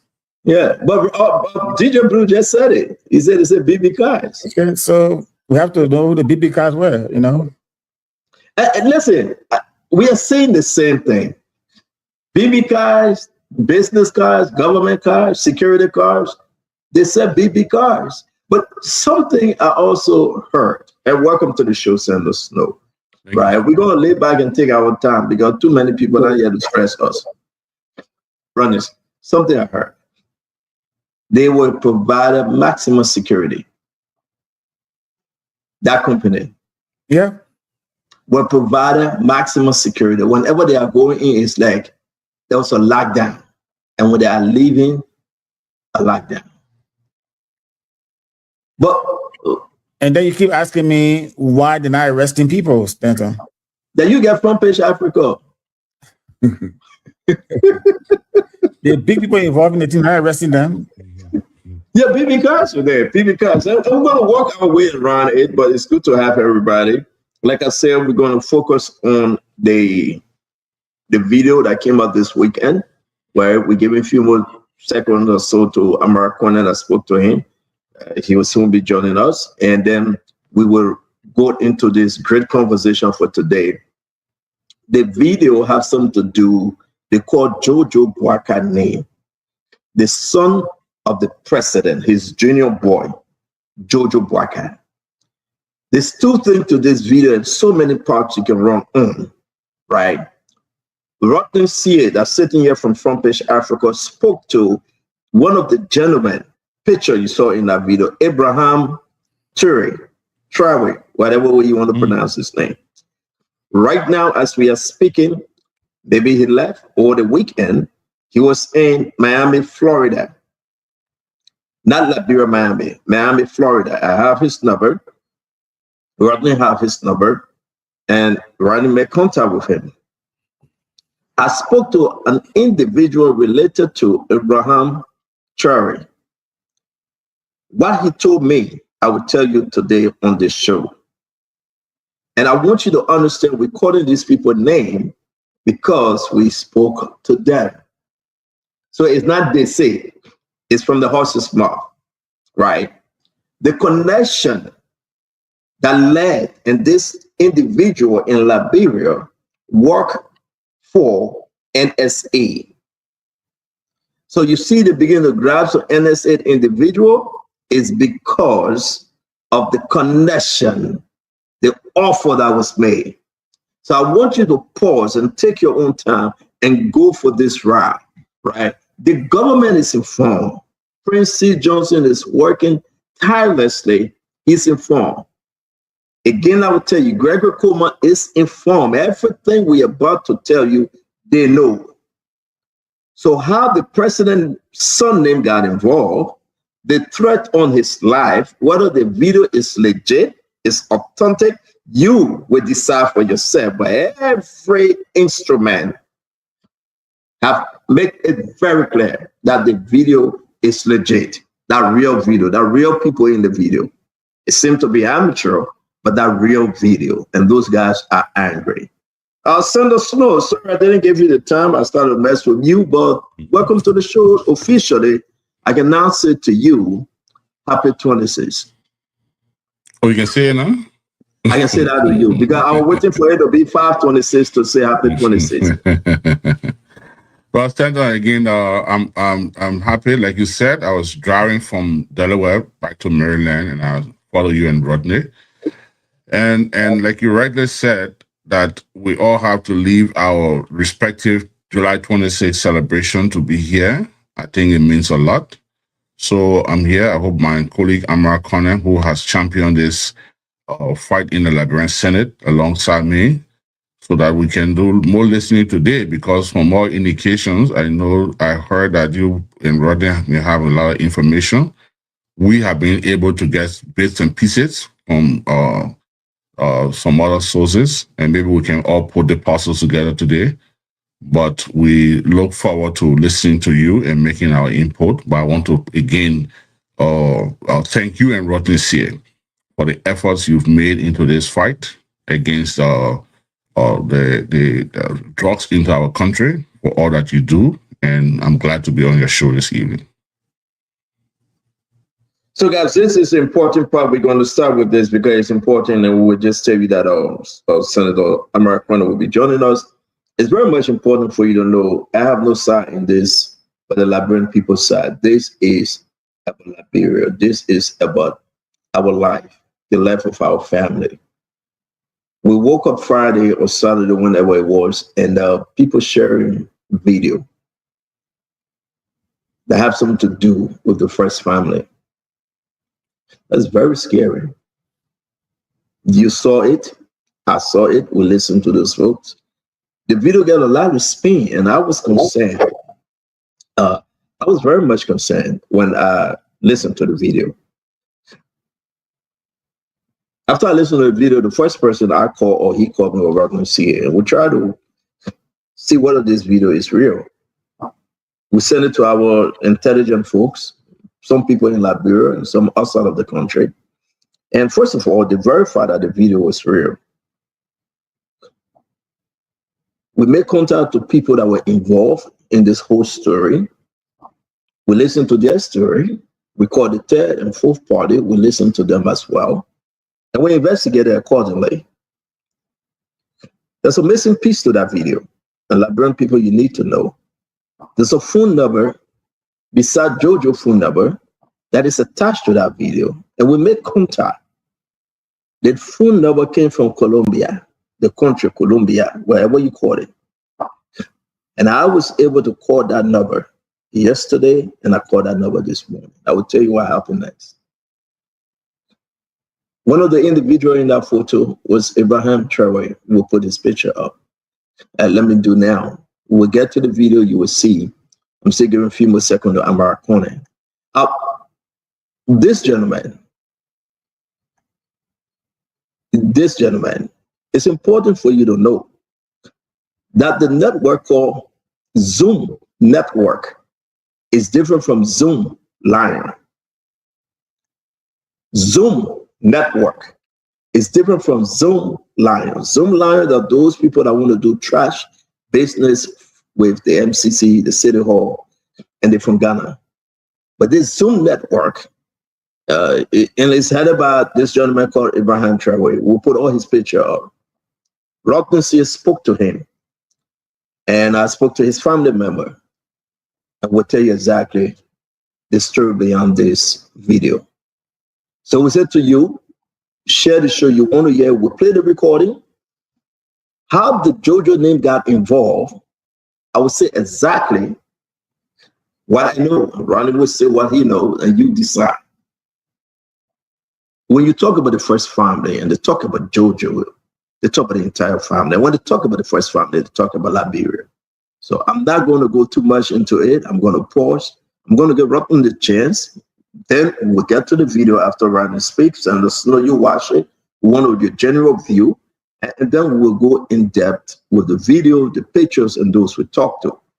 But guys, remember, we will be here, but 7 p.m. on the dot, 11 p.m. in Liberia, we have to leave. Because we got to celebrate our July 26th. You can catch us again tomorrow. We'll continue this story. So we got 1 hour, 30 minutes to be with you. And we hope you can give us your time to really go deeper in this. Rodney, take it away, my friend. You saw the video. What scared you? Just unmute. Obviously, the threats made in the video to Jojo Boyka was very scary. And because we're in a very sophisticated technological world now, you have to be able to verify things to make sure that it's not AI or anything else. So when I got it, I wasn't sure whether it was real. I decided to make some connections. I have a lot of software in my laptop, my phone. I put them into Claude, into Gemini to make sure that it was authentic. And they all came back authentic. 95%, in fact, Claude told me it was not fabricated. The only concern was maybe the quality of the video may have been the reason why it was not 100%, but it wasn't fabricated. And I spoke to several people in the security sector who they agree that it is not a fabricated video. I think the concern is whether the video was staged. So besides speaking to Ibrahima Toure, I also sent the video and its contents to the work guy. And I asked him what's up with this, and stuff. And I sure you spoke to him too also, Stanton. And he sent us, there was a phone number on the video and a message, a WhatsApp message on the video. But what that message didn't show was Jojo Burka's response to that person who sent that message. I think at some point during the show, we'll show the response to that message. So Ibrahima claimed, I think you should play the video now, the audio recording with Ibrahima, so people can know what he said. Because people around him saying something else, and he's saying something different. He claims to not know anything about this drug business. I'm sorry, you want me to play? Let me play. Let's play because I want us to just allow the people to follow step by step. But if you want me to play because you spoke to him, let's listen. Brother, I don't know nothing about this. I want you to believe me. I don't know nothing about this. You were sending me this one this morning. I don't know nothing about this. Well, I'm going to do something like this. It will not be Liberia, maybe it will be in Spain, because I've been living in Spain almost 27 years. So I don't know nothing about this. Nothing. Maybe yes.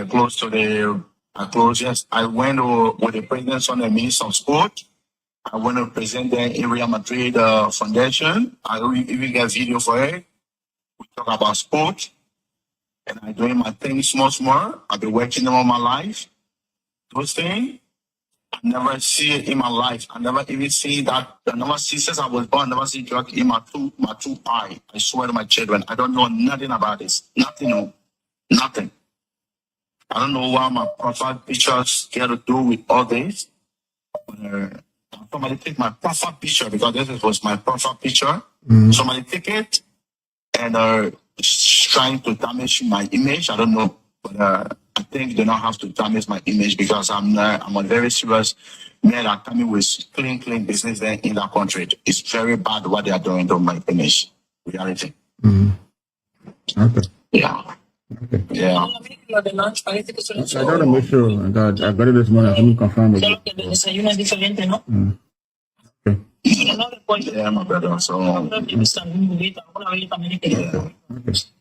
Thank you very much. You're welcome. Yeah. Okay, go ahead, Ronnie. You spoke to him, and he's saying he doesn't know. Welcome to the show, Senator Amara Conan. We're going to go deeper into this because talk to us. You spoke to him. He said, well, only about football. I don't know anything else. Football and entertainment. Take it away, Rodney. Yeah, so we don't know really whether he's telling the truth or he's being, innocent as he claims, but I think that it's difficult to really gauge or to know whether he's being truthful about this whole thing. But we have to go by what he's saying at the moment. But I know you talked to somebody close to him and he said something different to that person. So it makes it a little bit difficult to know whether he's being honest or not. So thank you. And I'm going to come in. We'll welcome Senator Snow. Senator Snow, before we get to Senator Amara Conan, you listen to Ibrahim Traore. What say you? Well, like Rodney just said, I know I've spoken to some folks that have given a different account of what he said. Now, this is my first time listening to this recording, but the recording is completely different from other information that have come out there. So maybe again, like I said, I'm sure that Senator Amara Conan and I will do more listening today since we championed this on the floor of the Senate, and thanks to the Senate pro tem and members of the Senate who embraced the idea and lifted this on a national level. So that new revelations are coming up and new names are coming up. I think we want to do more listening, and maybe there by and there we can chip in the little information we may have or what of that. But I think it's important to balance what we're hearing. The recording, he's talking about he and Jojo Barker going to Spain to have a meeting with Ria Madre Foundation on behalf of the government of Liberia. And he's talking about his business that he wants to do in Liberia, that he wants to do clean business, according to him, in Liberia.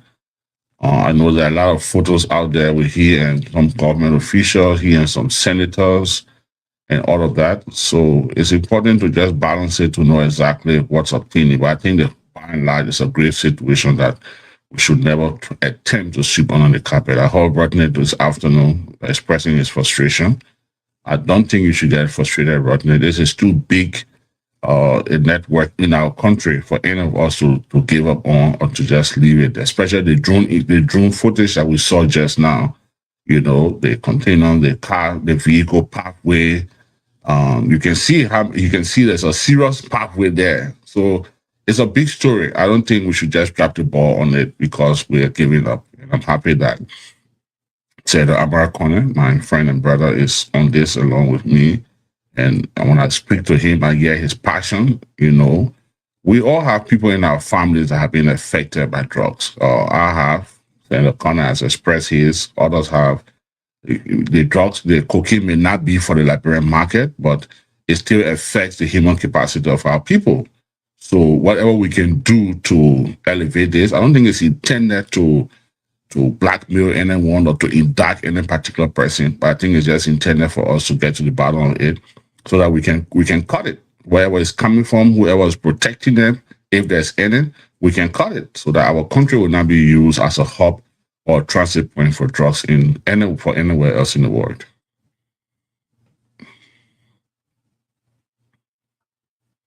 This is a big day. This is a special edition on this drugs issue. I've asked, Senator Snow and Senator Amara Kone to join us, and I will tell you exactly. And I spoke to the family member of Ibrahim Toure. What he said to me is totally different from what Ibrahim Toure is saying. We will be speaking and talking about a gentleman named Abi Sharif. Abi Sharif, that's his name. Abi Sharif. I want you to remember the name. We'll be putting his picture up once we get his photo. I'm trying to put up his photo as well. Abi Sharif is his name. His connection to Ibrahim Traore, the reason why Jojo name is involved, you can decide, but this is a big one for you to hear today, right? Now, let me just be very clear here.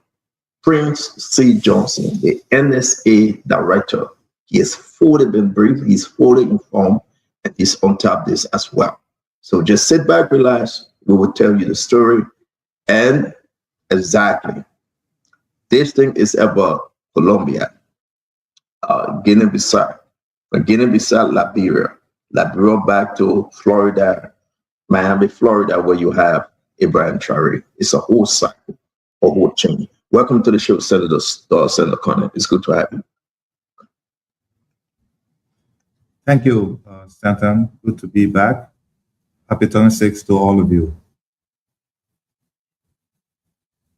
It's good to have you, Senator. We started this, and you have to come often, like Senator Snow.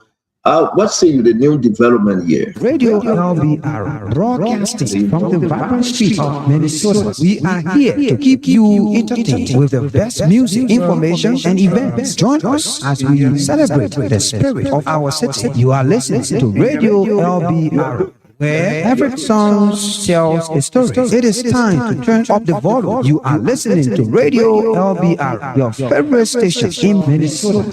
Bring the heat. Mix it non-stop. Out of the video yesterday, I know that one side is saying that it's AI, another side is saying that it's authentic. And then, some are saying that it's propaganda. Some are saying that a cartel will not do such a video. So, it's difficult to really assess that from like a neutral position in our country, because everything is politicized here. So I just hope that our security people will do the right analysis and take the right course of action to save our country. I think that's the most important thing here. But the video is disturbing. If it is true, if it is not true, then amen. But this is something that raises a lot of questions that you guys have been asking. And like Senator Snow said, we want to be careful tonight not to hurt the investigation. So I would like to see what law enforcement has to say about that video after the 26th celebration. But it is something that should claim our attention.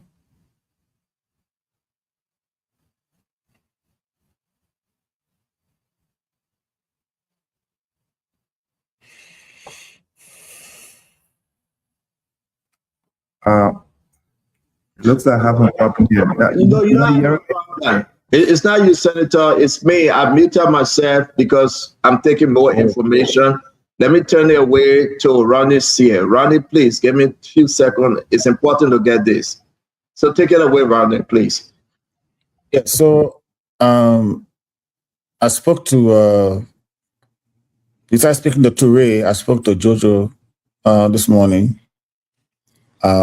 I sent a message to him yesterday, but I didn't hear from him. So he called me this afternoon, and he claimed that he doesn't know anything about these guys, and he said that in fact people been coming to him with different people, but he has not engaged in anything whatsoever. That he's very concerned about his image and association with his father and the presidency, and he will not do anything to embarrass his father or embarrass the government. So he did say that there was the message on the video, in the WhatsApp message that was sent to him. He said that the whoever posted the message did not include his response. And his response, which he sent me, I think he sent to Stanton also, suggests that he didn't know the person that sent the message, and he was very mean to them. At some point, I did send that message. Do you want me to put it up? I'm sending it to you. You can put it up also. No, I have it. Don't put it up yet. I was just waiting for Senator Snow to finish speaking, because what happened is important for us to, you love for us to connect the dots, right? Mm-hmm. I was getting information about that Liberty Fishing Company, who owns it, whether it's the same company, and the involvement. So the whole different thing when we're talking about this Roseville, some of the owners of Liberty Fishing Company, I was speaking to them, but we'll get into that not today. They will be putting on a press conference, whether that's the real Liberty Fishing Company or whether that's the scam Liberty Fishing Company. But the folks will be putting out, some prominent people in Liberia owns Liberty Fishing Company, right? And they will be putting out their own statement. So I was just getting the information. Now, let me say this to you. It's important for us to know. Rodney said you said it right. They reached out to Jojo Barker, and I'll put the text message out. Senator Snow, Senator Coney. And Jojo Barker is open, he's fair, he's studying exactly what he knows. And they reached out to him, this group of people that sent the message. And they sent a message to him, and he replied. I'm trying to put this up real quick, because since he sent it to Rodney now, I think it's fair to play the message. Let me put the message up real quick. And Jojo Barker replied to the text message he received. And on the text message Jojo received, it have a phone number. The phone number is registered to Colombia. It's a Colombia phone number. And I called the number. I will get to it later. Phone number, which country? Colombia. Oh, okay. Yeah, Colombia. And that's exactly where I want us to just take it easy. The Colombia code is +57. Then you find the 311 and going down. But there's a reason I'm not going to share that, because Ronnie has it. I caught it, and Ronnie said try calling it himself. I will call it on the show, and you guys will listen to what the feedback was. I will call it pretty soon. I want to put Jojo message up that he received from those individual folks. The message that he received from them is very important, similar message to what they were reading on in the video. But intentionally, the group that put the message up, Send Us Snow, refused to put up Jojo's message that he sent to them. And there you go. Yes, the message. This is the message that was sent to Jojo. And in the green, that Jojo replied. That's Jojo reply. So the same group that send the video, send this message to Jojo. Jojo, your end will soon come. If you don't hand over our goods back, you stole with your boy of NDLEA. I don't know what's that. After all we did for you and your father, how we have treated you like family. And now you decide to strike us. We have seen your real face now. You have already turned your singular phone off where we had contact on. This is our last attempt to let Eseki also give us our $2 million back to PANA, PANA. I don't know what's that. I will release them what you promised. If not, we're going to hunt you down. What is in the green is Jojo's reply. Whoever you are an idiot. You need to learn to write better English before you start playing your funny games. You all will never draw me into your nonsense. That's Jojo's reply. The number that is on the phone, let me call the number while we are live today. And so, guys, bear with us. It's very important for us to do this. What's my other phone? I'm going to call the number while we are live. Run this here. Hold on 1 minute. All right. So this is the number.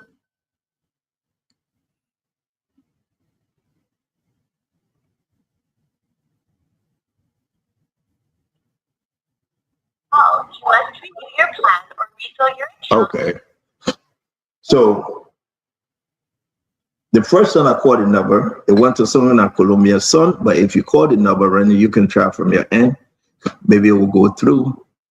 If that's your phone, you're using your real phone, don't use your actual phone to call the number. Use another phone if you can.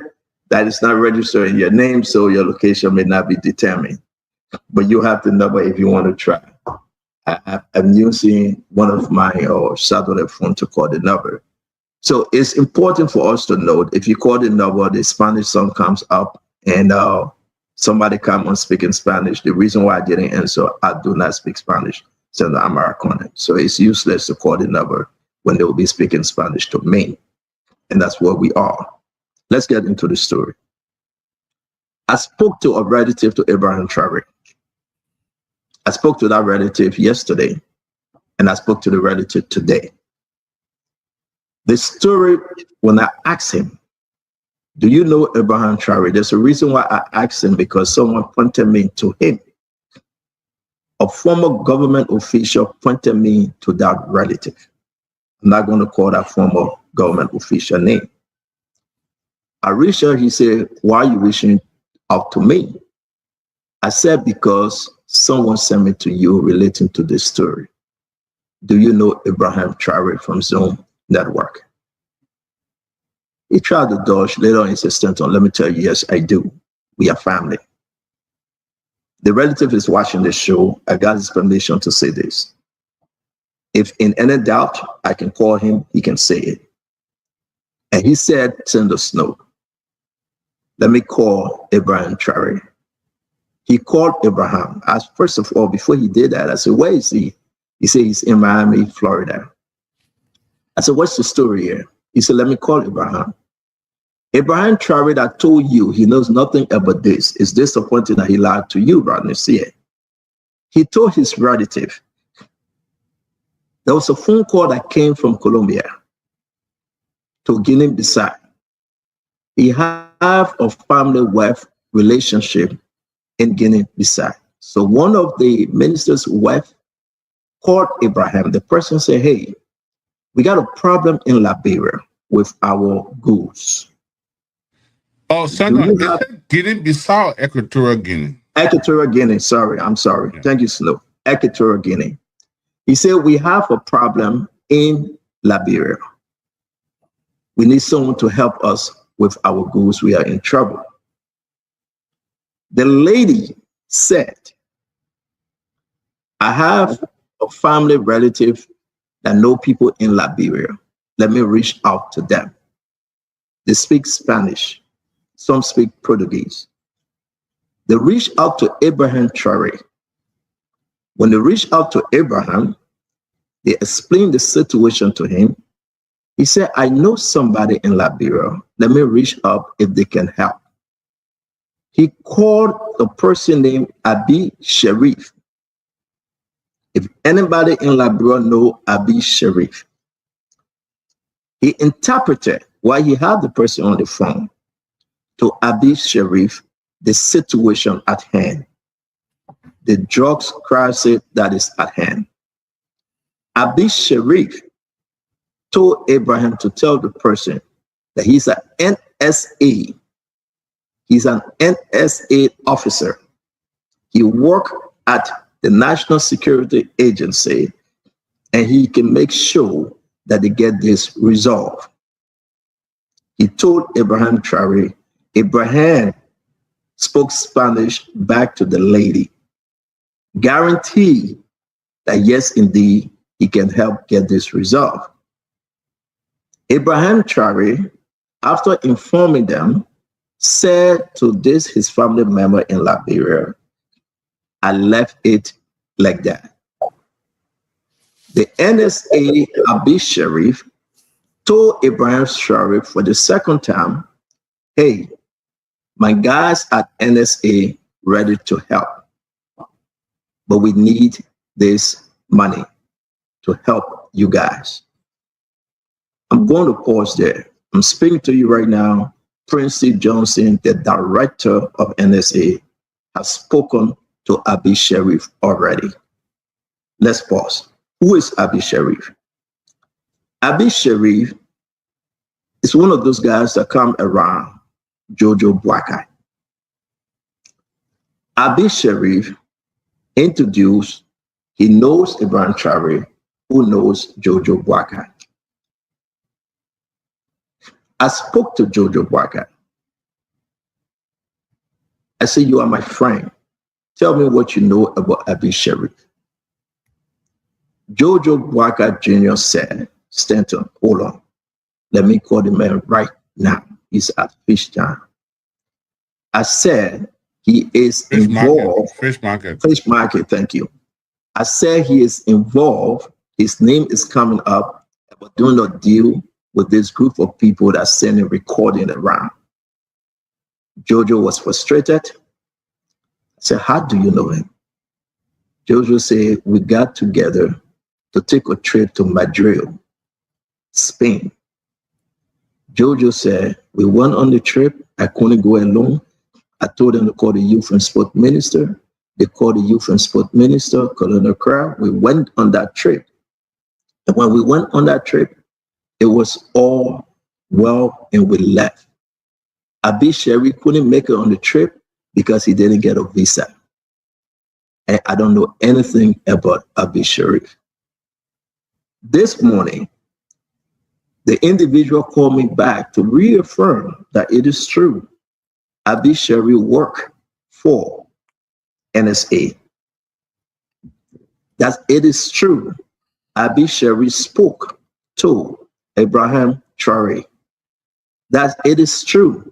Abi Sharif requested money from whoever that related to this cocaine issue, Senator Connie, from those people. Jojo was very clear. He knows nothing. He's not in anything. He's not part of anything that was done. Maybe and only maybe this Abi Sharif use his name or identity if it was true or if it is true. If I can go further, the phone call that was made, the individual that spoke to me, he's very, very reputable. He will come on the show to say exactly so far. Ibrahim Rani Traore to lie to you and say he know nothing. I will call this individual, and it's very clear he will say exactly what he told me, because I was told to say exactly what Ibrahim Traore told him. So who is Abi Sharif? People out there can find out. He involved with NSA and what the government doing. Who is in Equatorial Guinea that he spoke to?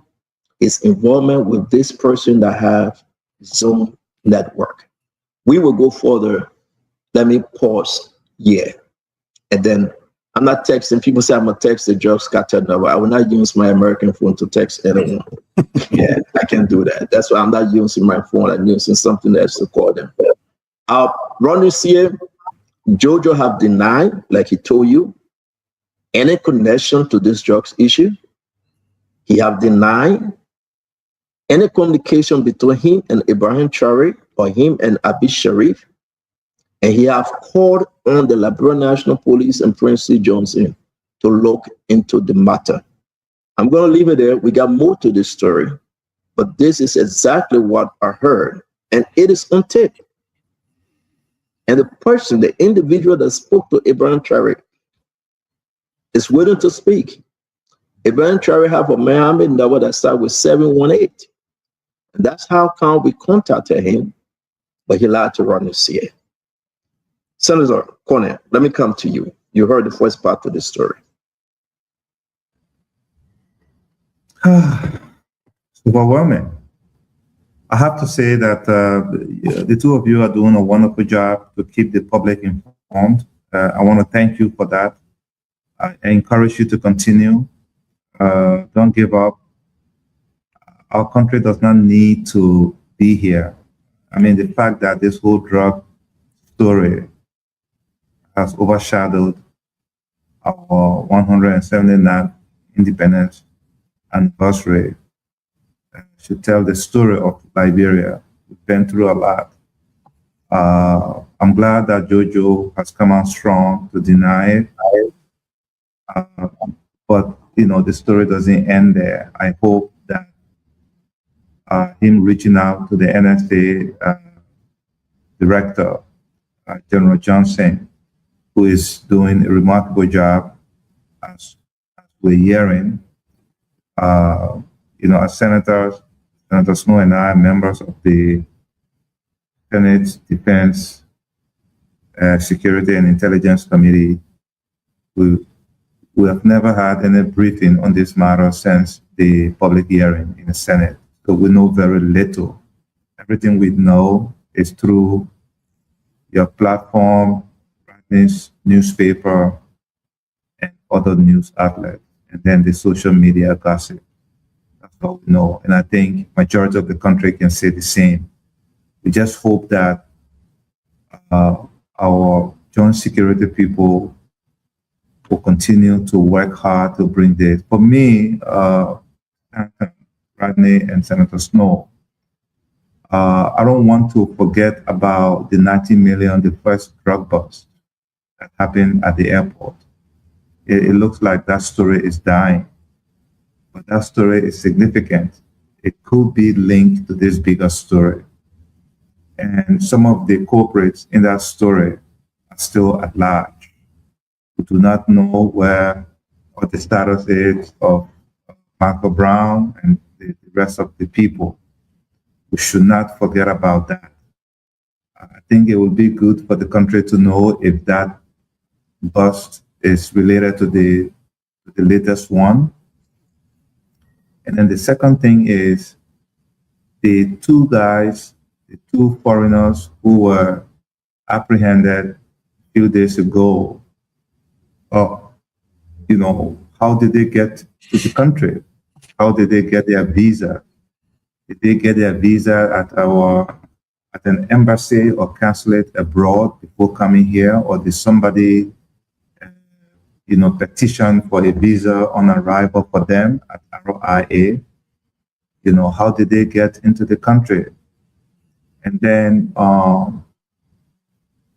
the property that was showing today in Royceville, the container and so on, I'm sure you'll continue to look into that. I'm glad that your reporter was able to go there, and I'd like to join you in thanking Honorable DJ Blue for facilitating that investigation. But all the way into the VOA community, up to now, we don't know who the owner is for that property where they were arrested. So maybe they are keeping it private yet until they can get more information. But what I would like to say is that this drug story is beyond politics. Now, I can understand that the political parties, particularly the big ones, the ruling party, and the CDC, the main opposition party, would like to trade jobs and see who takes credit for the burst and who started it, drug business, and so on and so forth. I just want to urge everyone to maybe put aside your party, colors and try to focus on the national color, which we are celebrating today. Because this thing, it's a clear and present danger to Liberia's future. If we don't get it right and nip it in the bud now, I'm afraid that we will have a serious national security problem on our hands.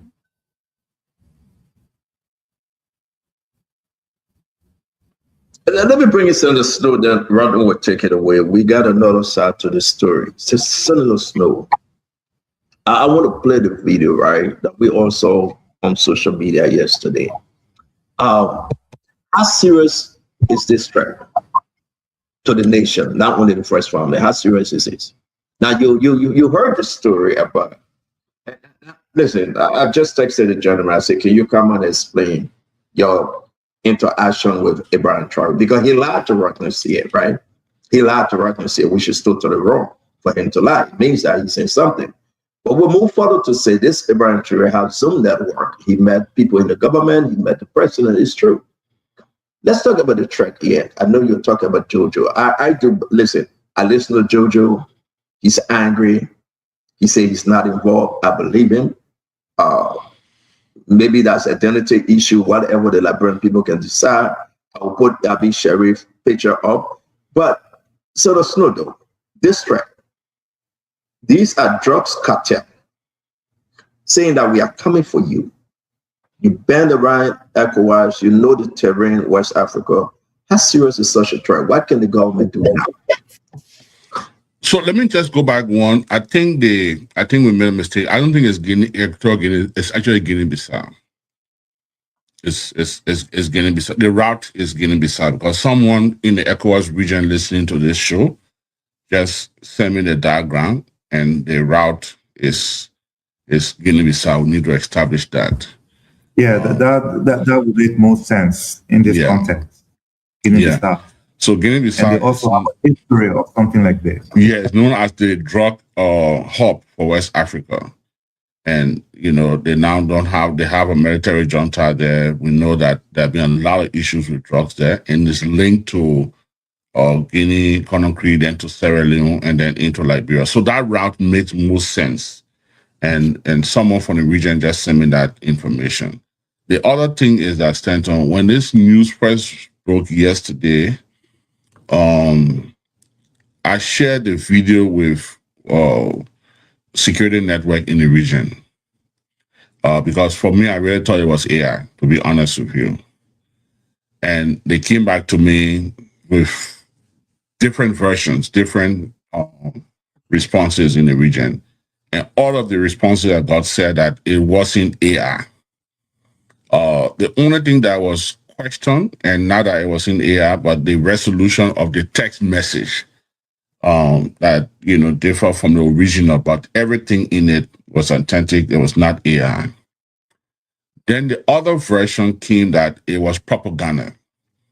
Someone said, how can the drugs cartel post a video and all the different comments on that and all that stuff? Then we found out that Habib connections, his connection with the NSA, which is troubling, very, very troubling. Then we found out Tuareg own connections. And we started doing some homework from the regional intelligence side. And it's beginning to show that this is not propaganda. Something is wrong somewhere. Now, instead of us looking at the individual, because I think that's where we always kill the story. People get tied up to the individual. Oh, the property in Roseville for Jeremiah Kuhn. Then we forget about the drugs that we're fighting and start looking for who owns the property. Then we look for, the man called Jojo Becker name. So we forget about drugs, then we go for Jojo Becker. So until we can divorce the personality issues from it, and like Senator Connor said, leave our party colors and fight the substance, the substantive matter that we are looking at, the importation and exportation of drugs from our country, we have a problem. Now, what are we going to look at? Are we now dismissing the $19 million drugs from the airport, like my friend just said in the corner? Or we're going to treat both of them with high degree of seriousness? I think we should treat both of them. The other issue that we need to look at is that if you read Senator Amara Conan and I second John Press statement, that people started making mockery of from all sectors. And, even my mom picture had to appear on Facebook. ELBC was used for a whole morning from the Director General and the President's envoy on tourism, insulting me on ELBC as though it was insufficient. Put my mom picture on the social media and say, if you talk to your mom like this, will you? My mother, the country, the government wants to fight drugs. And then you got journalists, you got senators, you got members of the House of Representatives join in a fight for drugs, and then you get insulted. You go on the state radio, and insulted me. And I will say this for the first time, even the president was in Turkey and called me and expressed regret that his official would mention my mother in such a condescending manner. And upon his return, he was going to take action.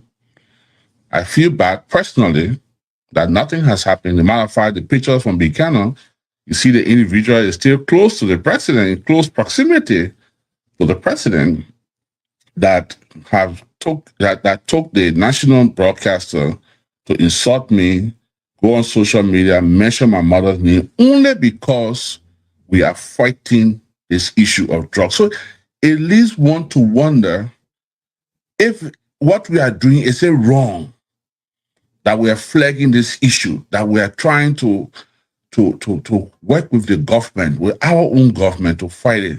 And every time you come across as fighting, Rodney Say has been attacked, Stanton Waterspoon has been attacked, American has been attacked, I have been attacked, but even my mother, my 91-year-old mother, to have been placed on social media by an official of government.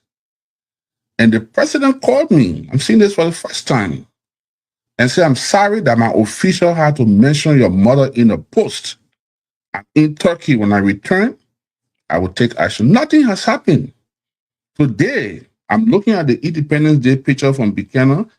I see Mr. Christopher Onogono, who spoke to my mother in such a manner that the presidency of Ontario, he's staying in the close proximity of the president. So it makes me to wonder, are we really fighting this issue? There's a missing link somewhere. And when you check the background and you find out that Habib has close connection with the NSA and people in the police receiving $10,000 to compromise the investigation. And like you said, like you and Stanton said when they started the show, it's like add and drop. One day you hear one name coming to it, the next day you see the person walking through the streets of Monrovia and nothing is happening. No arrest, no serious arrest being made. Senator Amara Corner and I, we have asked for an independent, impartial investigation. And I will speak today on our press statement, since both of us signed it, that until the government of Liberia opens this investigation to an independent, impartial investigation, you all will talk on this point till next year, nothing will come out of this matter. Apparently, there's some missing link somewhere that we all, you go on your post, depending who posting, you see the different reactions. I thought we were going to fight this thing holistically as a country, as a government. That people today will be yelling, Rodney C. and Stanton Waterspoon, that every evening you come on this radio, you're fighting this drug issue. Amara Khan and Edwin Snow on the Senate floor, the entire Liberian Senate call a session on a non-session day to discuss this issue. We talk about now people, but listen, civil society. What are you hearing from civil society? What are you hearing from the religious community? One girl brought drugs to the airport. There was a whole demonstration in Monrovia. People were demonstrating with T-shirt. There was a big parade for somebody, one quitter who brought drugs into the country. The drugs that have been discovered now between the one at the airport and the one at the last one is 100 times more than what this quitter girl brought to the airport. And nothing is happening. When you post, you get attacked. The matter of fact, Rodney, Amara, Stanton, and myself now, we're getting more attacks for talking about the drugs than we should be seeing. People should be saying, well, look, you're giving some information, let's work with it, let's see what we can do. So again, Stanton, you talk to Dr. Conner and myself on this 26th day celebration, I know in Liberia right now it's late. It's after 10 o'clock. Yeah, it's after 6 o'clock, but it's a celebration. Rodney flew to Minnesota to enjoy it. So you talk on from there. And from what I'm seeing, what I saw today, the picture from Buchanan, and I'm forced to say it today, I have to express my frustration. I did nothing wrong, Stanton. I only talk about drugs issue, and ELBC, the state-owned broadcaster, was used for hours to reach insult on me, on my personality, on my person. Insulted me. Mr. Christopher Nugodo left from there and mentioned my mother, my 91-year-old mother. If there's next to God, the person I cherish is that my mother. He had nothing to do with my politics. Nothing. You go on Facebook, mention my mom's name. The President Boycott, he called me directly. I was surprised when I saw the call. And said, I'm calling you to express regret, to apologize on behalf of my official for mentioning your mother. Should have never done that to you. The vice president called me and said action will be taken for mentioning your mother. Today, the closest person that walked in the screen Buchanan today to the president was Mr. Christopher Nugodo. Nugodo or whatever, he's a Nigerian, I don't know how to pronounce it. For insulting my mother. And then somebody tell me that we're really serious to fight these drugs. Gentlemen, this is waste of time. This is a complete waste of time. We can talk all we want to talk, we can do what we want to do, but I think that we can just do it as intellectual exercise. But until this investigation is turned over to an independent investigation and some hell begin to roll. If the president get up tomorrow morning and start suspending people from hierarchy in the security apparatus and opening the investigation, things will change. So about Senator Snow, that's what electoral exercise.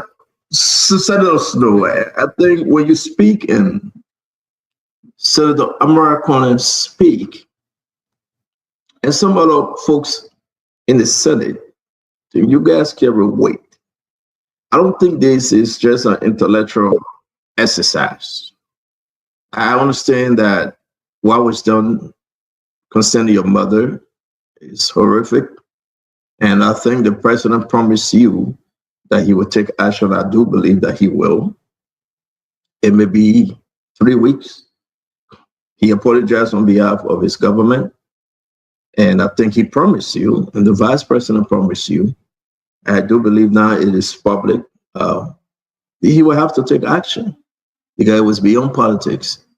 I don't know his name. I call him Nigerian Ekmok. He will come up and insult. Well, he should insult you, not your mom. So I just believe that coming back to the drugs issue is not a waste. I got the permission to play the recording that was sent to me. The recording that was sent to me when the gentleman spoke to Abraham Cherry, exactly what he said, word for word in his own word. We want to play it tonight. And I just want to say, please do not be deterred. Senator Snow, don't be discouraged. It comes from the territory. They will insult us. They will say anything they want to say concerning us, but we keep on pushing. Insult me, not my mother's Clinton. I agree. But I know 100%. You cannot insult my auntie. But I will say to you, though, that's what they want us to do. They want us to be discouraged. They want us to let go. And I built for this. They want us to be so discouraged that they have caused the dearest of our dearest. But we will not be discouraged. We will move on because we have the marching boot. So I think it's only fair to move on. But I believe the president will take action again. It was just one of those things that for Nigerian Ekmok in our government, no disrespect to the Nigerian people, but have no respect for mothers. And that's a problem. You want me to play the clip, Rodney? Because I want to play in his own word. He wants us to play before you say something. I'm not hearing you, Rodney. See. He texted me also. All right, so let me play this. So he told me he can play it.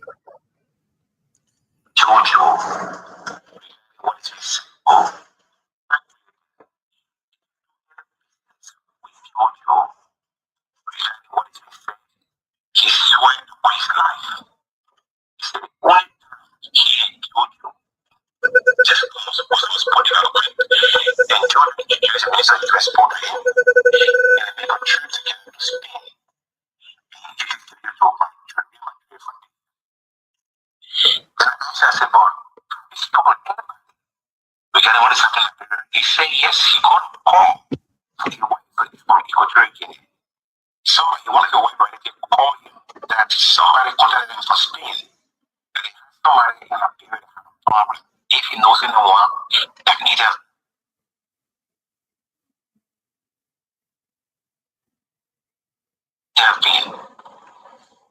So he decided to call who is closer to him into anything. So he told me that this already called me to Spain and he wanted somebody to help them relocate their thing, take for security something. But I don't understand. I cannot for people. So he had a conference call with and this lady, and she requested assistance.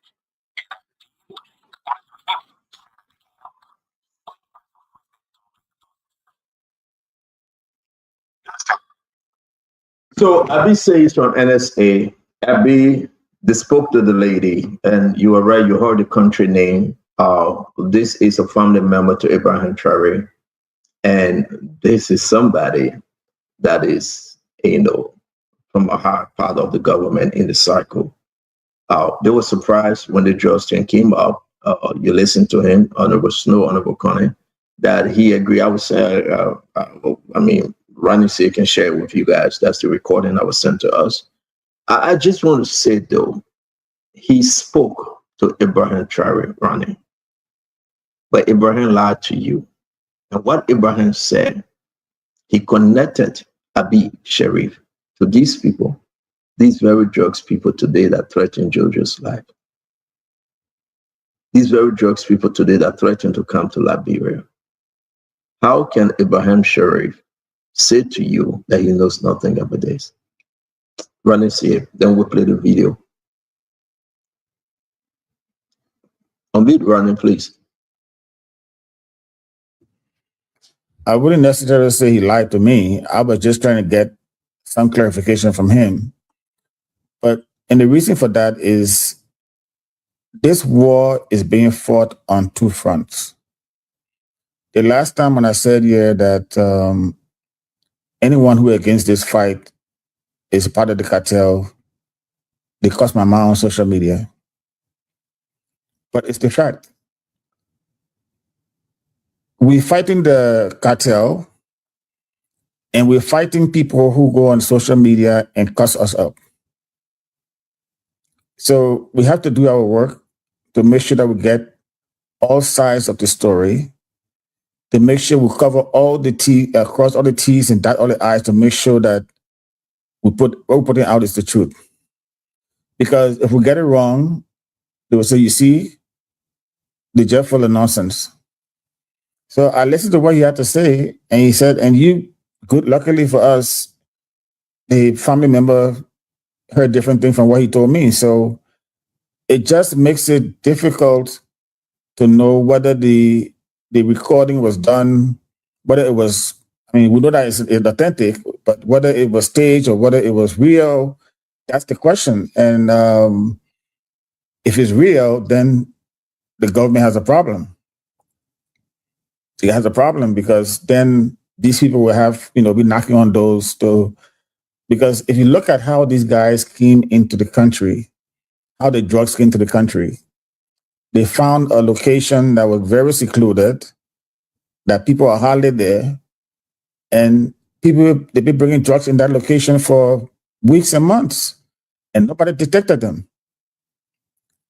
So imagine how, if they're saying they're going to come and get their two drug dealers from Liberia, how are they going to get them out?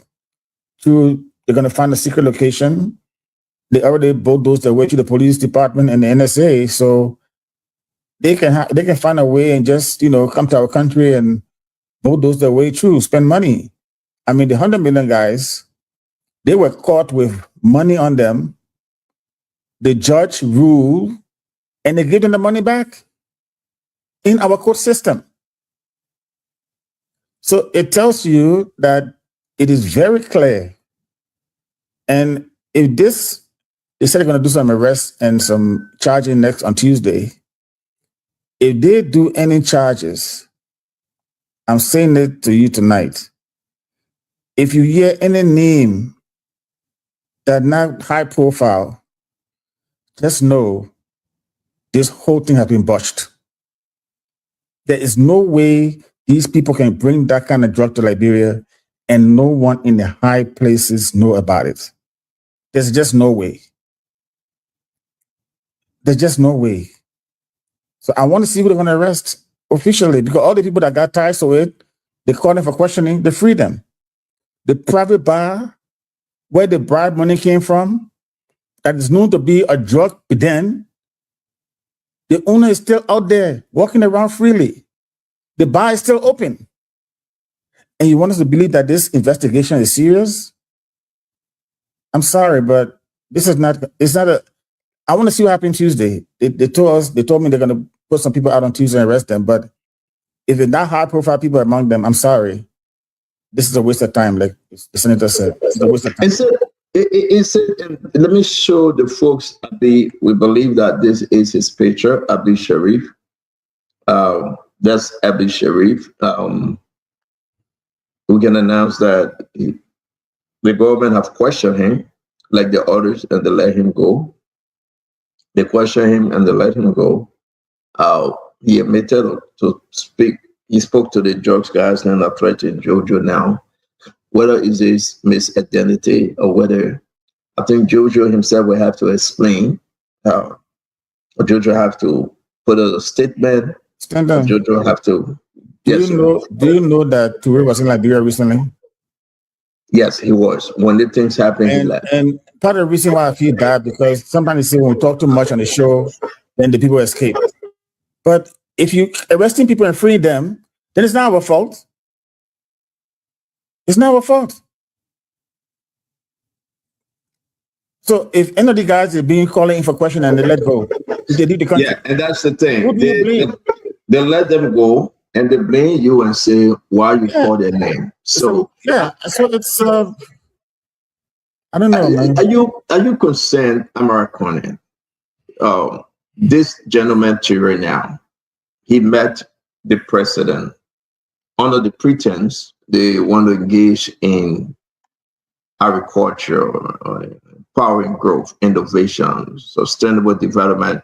I mean, something that you love to talk about, American. All of these different issues, and now he settled down entertainment, bar, and music.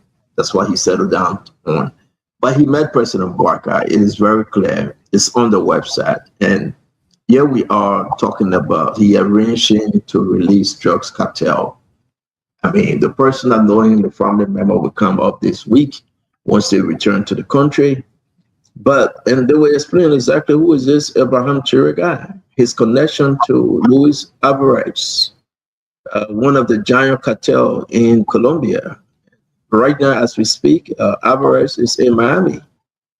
You know what is Miami here in Florida? So what was your take, Senator? Will you make up of those tracks? Let me play it. The people want us to play. Let me play the first video. This message is to Joseph Boakai Jr., Acayo Joe. This message is of you former partners from Colombia. You dirty motherfucker, after how many times we worked together, you have decided now to steal from us after all these years. We had 10 tons in Liberia and you only put on the news 4 tons. You and the head of NDLEA stole the 6 tons and no one to resell it. And on top of that, we pay $2 million to that motherfucker we calling as a kid. We have paid that to the head of the police to release our 2 guys and set them off the country tomorrow. We're gonna let them do their statement and we're gonna release our pictures of you and the beach of the Ministry of Defense who have managed the entrance of our units. We're gonna those tracks. Senator Conan, you as a senator, what should the government be doing now? Stanton, when I see this video, it reminds me of such videos I have seen, some drug lords in the Philippines when the former president waged that war. It reminds me of Boko Haram type of video and so on and so forth. And like Senator Snow said, many people have said that the video is authentic, but I think most people now, particularly the government, the ruling party supporters, have narrowed this down to propaganda, so which makes it difficult for somebody like me who knows very little about this type of operation to say anything. But I'll say this. I'll say that the effort that you, Rodney, and others are making is now waste. It is unfortunate that they are targeting the voices that are helping the government in this investigation by calling for more accountability, more transparency, so on and so forth. It's unfortunate that they attacked my friend Senator Snow's mother you know, that should be outside of politics. I think that's cowardice. He should attack the man himself, not his mother. The reason why we called for an independent investigation was all the news that were coming to us at that time about compromises in the security sector. That was the main reason why we urged our colleagues to push for an independent investigation, because we did not believe that the police, the DEA could investigate themselves. Then we have found out last week that everything people said about the involvement of our security people was true. Some police officers have been arrested. Now we're hearing about the NSA. We heard that the latest burst was, the NSA play a major role in that. I know they operate in the dark. And I hope that the president will continue to support them in this endeavor.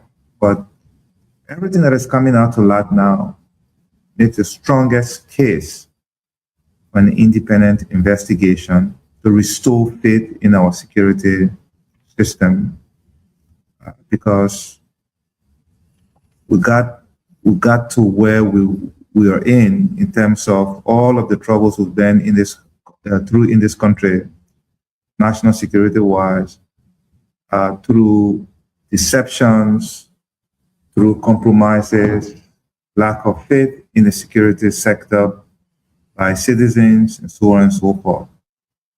And I hope and I pray that those who have been, that we, senators, confirmed after the president appointed them, gave our consent to their appointment, I hope they will consider our advocacy for transparency and accountability as part of our oversight to hold them accountable to the Liberian people.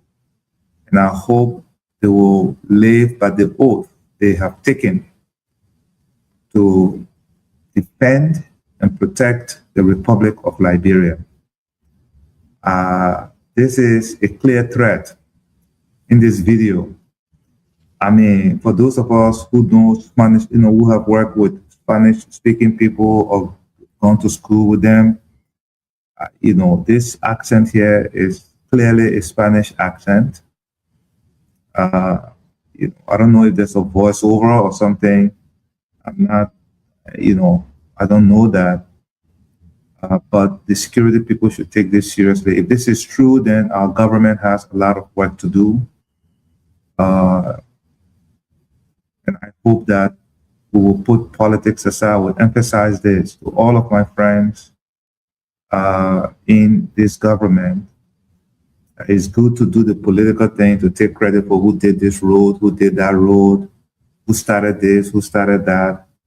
But the drug issue is a threat to our collective existence, Yeah, so I think it's important for all of us to come together and ask the president to demand from his security people a clean investigation. Nobody should be protected, and we should go there. And then finally, on this whole issue of Jojo, I'm happy that you talked to him, but I hope Jojo will issue this statement himself. Some of the things you said tonight, he said he had no relationship with them. That's coming through you as an investigative journalist. But I hope he himself will issue the statement or do a press conference and look in the camera, tell the Liberian people that I don't know these people in the strongest way, and then we can go from there. But I think he has some explaining to do. Yeah, before we come to Snow, you see, and that's the reason why we decided to have the show quietly. And, we decided to have the show quietly, just us, and to just inform the Liberian people that there's a lot of moving parts, right? Let's put some of the pictures concerning the Abraham Traore or Toure, whatever his name is. He's there with Sheikh Koyate and Minister Wilman Pay. Stanton, when we come to you, you asked an important question that occurred to me. People come and say they are investors, man. I mean, you can look at the investor, the way they enter, the way they approach you. And you don't need to be an expert to determine if these people are real investors or they are just looking for some opportunity. Not everybody who shows up say they are investor, you take them and expose the president to the person and so on and so forth. Then the fact that the person is able to go through layers. You don't see presidents without having some kind of connection. You don't do that. All right. So this guy comes into the country and then all of a sudden he's seeing the president of the country. And you look at the guy, you know that this guy is not a real investor. There's some guy going around here say he come and build houses and so on from Gambia or Senegal or someplace. And see everybody taking him to the president.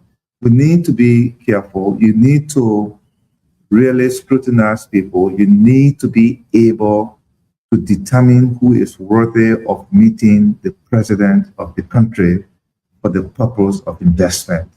Because most of the pictures they take with this president is used to do the kind of things that we are talking about. I just wanted to say that all these young people that the president have brought closer to him and those who have relationships with the first family, use it wisely, don't abuse it, Not everybody who shows up as an investor is a real investor, is a true investor. They don't have anything. They want to milk Liberia. They want to use you to get to the power that and then they can use something. It's like what we see in our mining and other climate in this country. For example, I strongly believe that a project like Pave Port, which I support, could have been done by a group of Liberians, and then the government could support them to raise the fund to do the road. I really believe that, because they come in and then we give them the concession, they take that ratified concession to banks, and then they raise the fund. Our people could do that. And everybody who comes here and say they can raise money and so forth, then you take them to the president.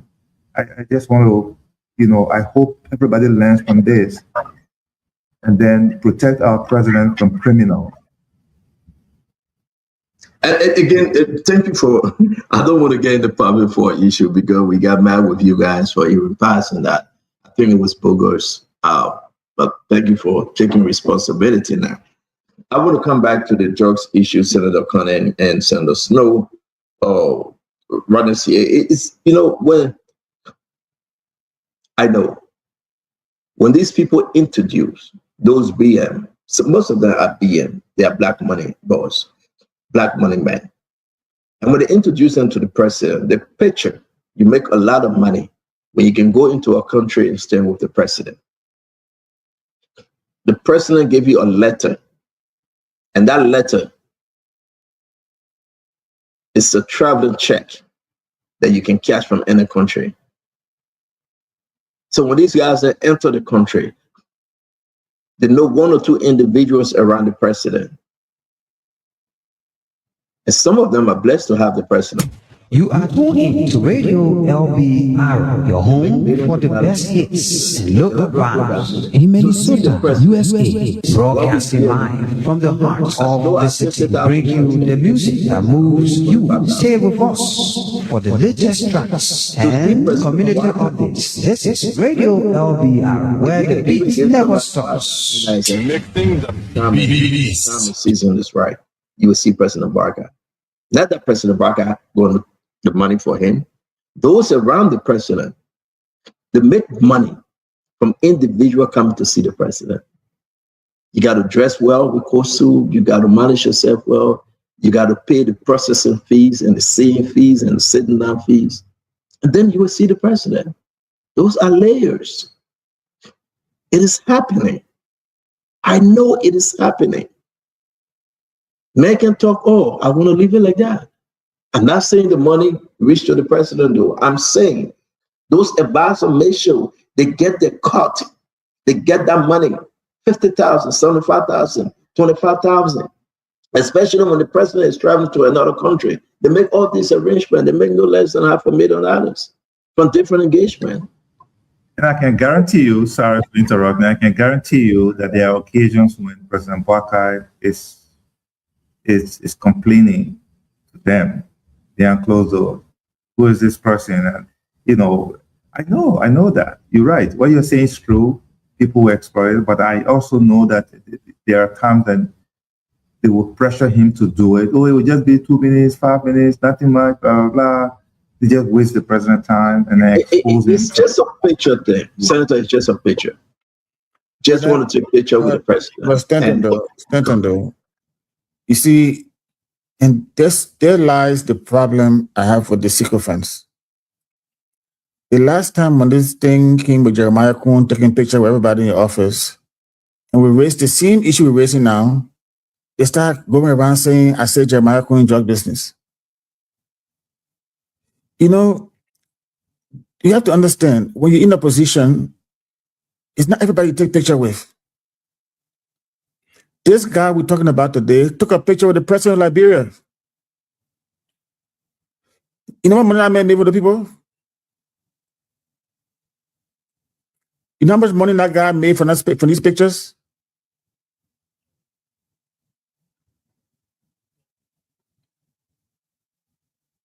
He made a lot of money from these pictures.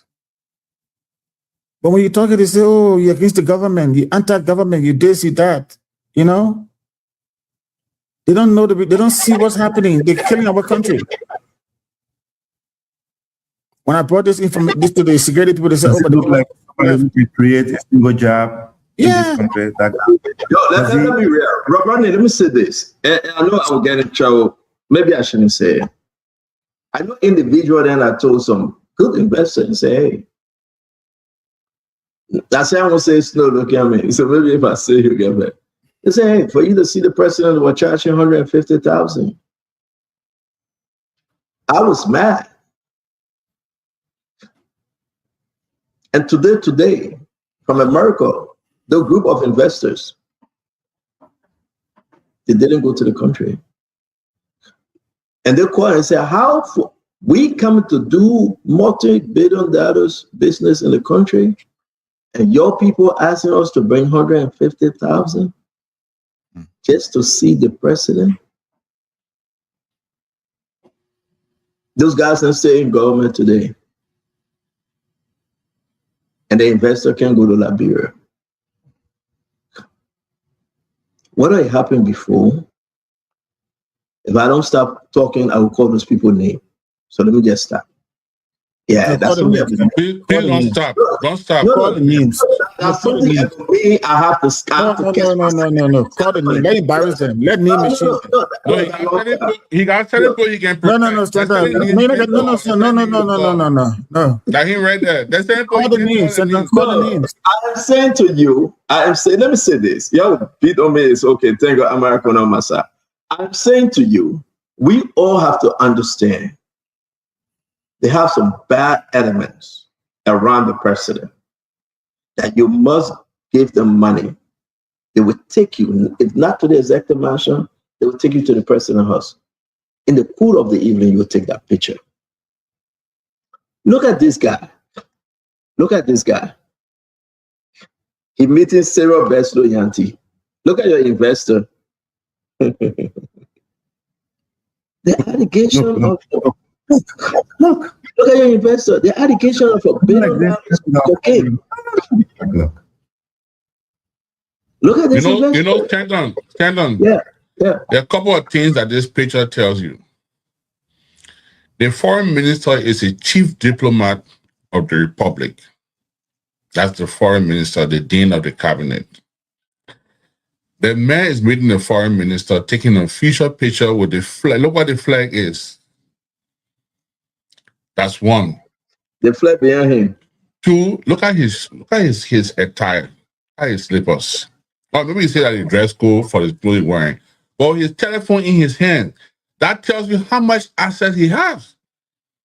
With the foreign minister with your phone in his hand. So, well, he's recording a conversation thereafter, but to take an official picture, the Liberian flag behind you, holding your telephone in your hand with our foreign minister, it tells you how familiar he is to the territory. It's troubling. It's troubling, Stanton. And we got to take governance a little more serious. I mean, if I went to a minister's home, or you came to my home, the way I would treat you or would interact at my home should be different from the way we interact in the office. The foreign minister not even to take such a picture with all the protocol being involved to position those people that are taking the picture. You got the Liberian flag behind you. You're sitting with a foreign minister telephone in your hand. It shows that he's in a very familiar and friendly territory. But when you talk again, people say, "Oh, you're accusing the foreign minister of things that would never." And foreign minister, I'm very close to her. I respect her a lot. That one minister, I think she's my favorite minister. But I think this picture was in the right position, and it doesn't send a good signal of our foreign ministry. So we finished with the foreign minister picture. Let's go to the Minister of Mines and Energy and the Ambassador at Large.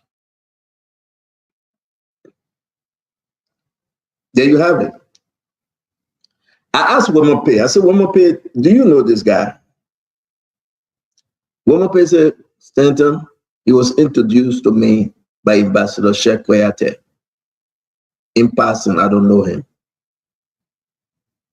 I said, "Did you do business with him?" Womope said, "No. I don't even remember him." As you can see in photo, the same man here was Sylvester Grisby and Ambassador Shekwayate and the rest of them, making the case to bring in $1 billion worth of cocaine in the country.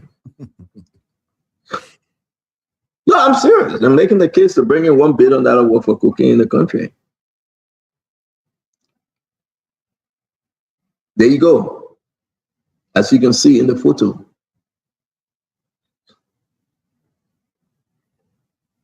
And finally, he was able to meet President Bouakai. Finally, he met President Bouakai, took an official picture, go on the website, Zoom network. What the hell they're doing, only God will know. But now, empowering growth in cocaine, innovation, how to bring cocaine in the country by satellite, sustainable development across the Atlantic Ocean, $1 billion worth of cocaine. You know, have you been able to establish his country of origin? He's a Liberian, Guinean, how you call that country? Equatorial Guinean. Liberian, Equatorial Guinean? Yeah, a family member from Liberia. The man is from all around. The individual that is related to him, he's from Liberia. He's in Liberia right now. Okay. Yeah. I was saying his number if you want it. He spent most of the time in Madrid, Spain. And he also spent most of his time in Colombia. Snow, you're talking to me or that running here? You know, no, yeah, I know. You know, again, Stanton, in most jurisdictions, in West Africa, when you get to the level of entering the official office of the president, the standard of the nation, I'm saying standard bearer of a party, the standard of the nation, the fountain of the Constitution, that's where the constitutional authority is, the office of the president. In almost all countries that I know of in the West African region, you need security clearance. The national security will have to clear you to go in that office, much more about taking picture with the president. anyone who gets to the stage of taking a public picture with the president of the republic needs security clearance to take a picture with the president. You know, again, when you say these things, it's so unfortunate that today in Liberia, no one gives an objective view about things. Once you're objective, you're seen as enemy of the state, you are attacked, people don't accept it. You got to just be praising or the empire new clothes. Anything to the contrary, you're in trouble. Stand on.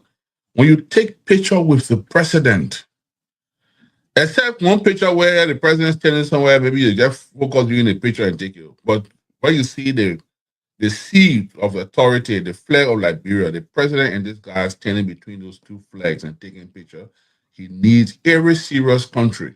You need security clearance to take such a picture. And if we're not doing it today in Liberia, we have to start doing it. We have to start doing it.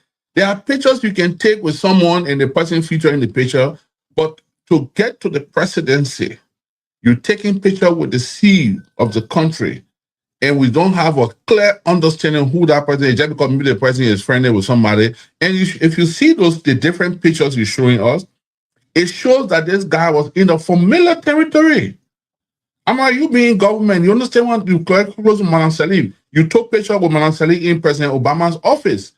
You know you need security clearance to get to that stage. With all clearance, you can't get there. But you see this guy in the executive mansion in the late Minister of Grace Pay office, advisors are there, ministers are there. You see the picture? See? So he's sitting with advisors, with everybody in Minister of Grace Pay office. He's in the president's office, in the foreign minister office. There's another picture I saw here in the senator. There's a lot of different pictures with this guy. Now, there are casual pictures, there are official pictures. Now, look at these pictures. Let's look at these pictures you're looking at. This is in the executive mansion with a telephone again in his hands. To go in the chief of staff office, the chief of staff of the president is the gatekeeper. Is the gatekeeper in the running of the state. The chief of staff is even closer to the president than his own son in the running of the state because he has a constitutional authority. Now, you in the chief of staff office with a telephone here. If you notice, most of his pictures, except the one with the president, the man holding a telephone in his hand, so he was in a familiar territory. He's sitting there with people that he knows, that he have interacted with, that have no doubt about his presence there, that feel comfortable with him. So I just think these are things that we should learn from. Moving forward, we should learn. It's like, if you, for example, you send, I should do in Liberia. If you send an agreement to any country, sending an ambassador or envoy, the security have to clear you before they even send you to the president office of the foreign ministry. There are things our security people, today, NSA, we're all praising Prince Johnson, and that's one of the presidents I really admire. I trust his professionalism, no doubt. But the NSA budget today is the highest forever. I stand corrected. I know I'm around your foreign finance minister. I know your budget was higher than that. But the NSA have a whipping over $22 million budget. Even in the recap budget, added more money for NSA. NSA has to step up to the game. For people to come to Roseville, deploy there, carry a whole container, put it down there, trucks transporting things, bringing in boats and that, and NSA got no intel to arrest it, it means that our state is in danger. And we have to get serious about this.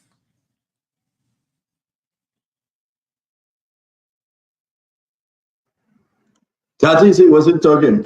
You're vest. I'm not ready to talk. I'm not coming. I told him he wasn't talking. God, I had been talking. You are right, Senator Snow. The highest budget ever. But here we are. No head, no tail as to who went over there with BB black trucks, cars, and it was quiet till the nation, the Liberian people themselves spoke. Robert C, we'll do a part 2 of this thing tomorrow. I really want to bring this guy, Carson, or his brother on the show to talk to the Liberian people, right? And tell the Liberian people exactly the spin and the deal, and this is serious, those of running. They use President Bwaka. Everybody talking about energy, agriculture, The people out there, the BM, they're hearing it. They are hearing about energy. They are hearing about agriculture. They are no like real poor. Everybody wanted $1.2 billion to come. It would come.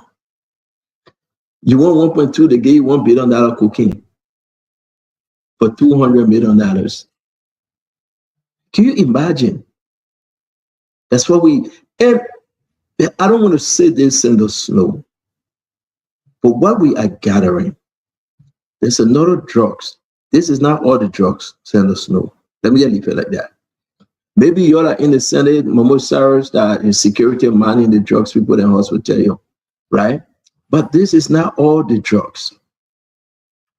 If you listen to the man on the tape, he said 10 tons. And he'll report only 4 tons. They were guaranteed that this thing was going to go through. Look, they were guaranteed that there will have been no problem.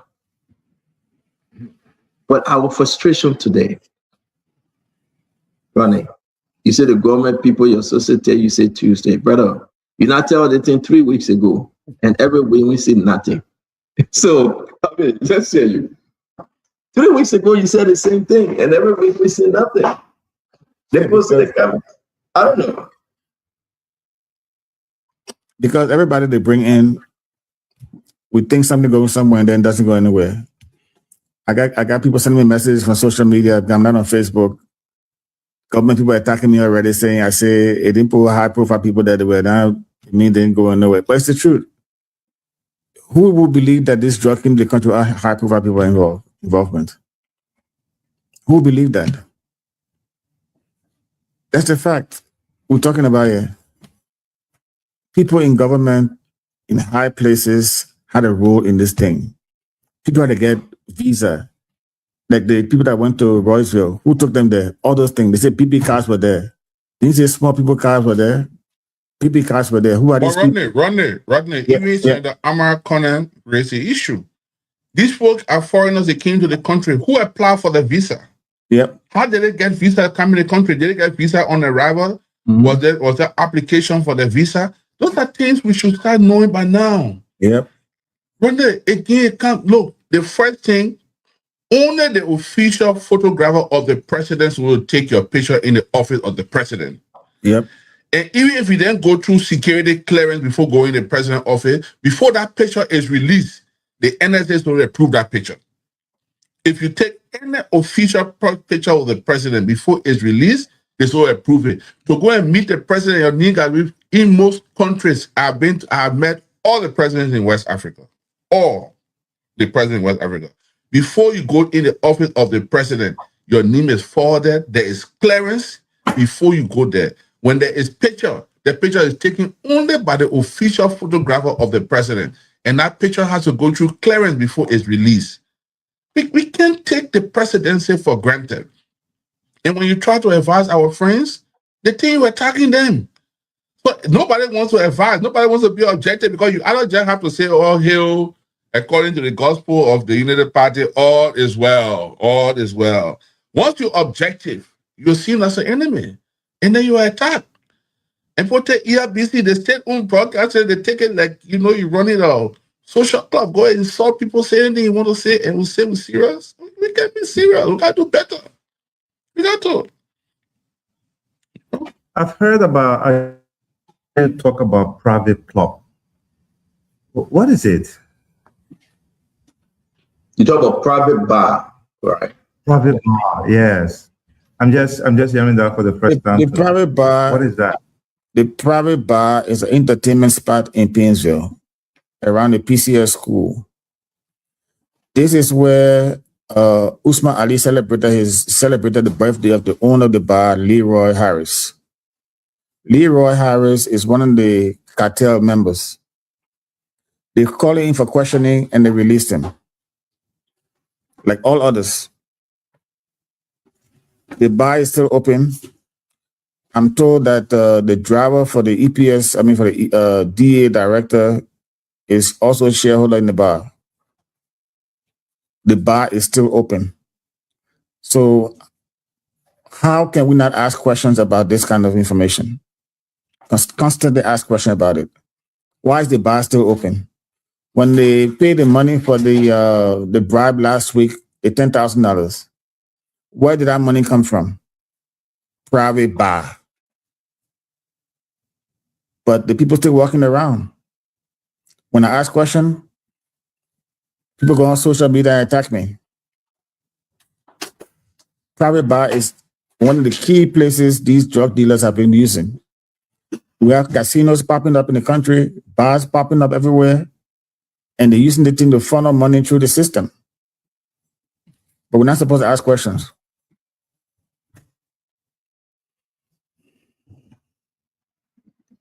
Thank you.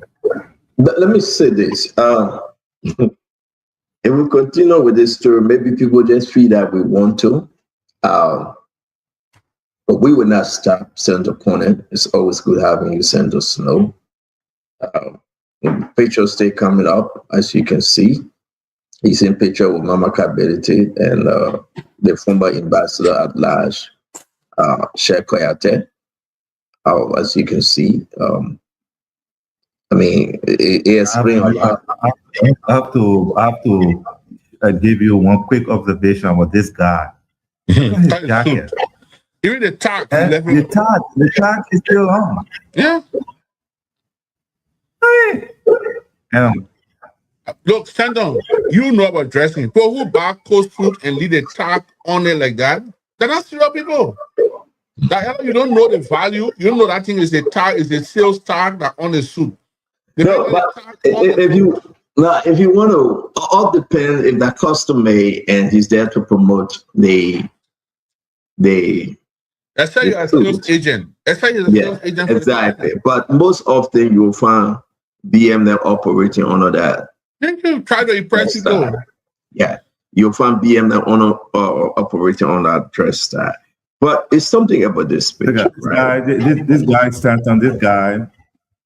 This guy now has created a big reputational risk for our country.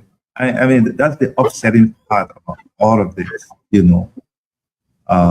And I think it's important for people to understand that you can't just take every Tom, Harry, and Dick off the street and take them to the executive mansion to meet with people, all because they tell you they're coming to invest. And if it is, I mean, what you are saying is true, that they took money to do this, it's terrible. It's bad. You can't do this. Now, the guy is laying out in Miami. And we know, those of us who live in the U.S., Miami, it's drug spot in this place. I'm not drawing a conclusion here. But you've spoken to him. My understanding is that he was in the country when the first burst happened and he left. Have you been able to verify that? When last was he in our country? Rodney? He was in the country 3 weeks ago. And I was told that because we mentioned his name sometime a few weeks ago, that's why he left. So, I don't know. The whole thing is just frustrating, Amar. It's just frustrating. Like, you don't know, like, we don't know what's going on in the whole country. Like, everything it's a secret. We don't know where this investigation is going. Sometimes you want to embrace what they're doing. Like, you think they're doing the right thing, but then sometimes you wonder, like, why would this person call in and then released? You know? We ask questions about why do they have the 2 drug people who were arrested last week at the police station when they should be at Central Prison? Because the police station there's no fenced property over there, especially the police has been compromised. Anybody can walk in that place and free those guys. You're getting about $100,000 to free those guys. So we're not supposed to ask questions. We're not supposed to say anything. It just raises a lot of questions about how the investigation is playing out. Why are these guys being held at police station when the police is compromised?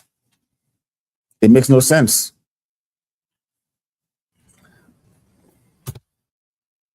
Yeah. I'm sorry. I want to say this quickly, and this is very important.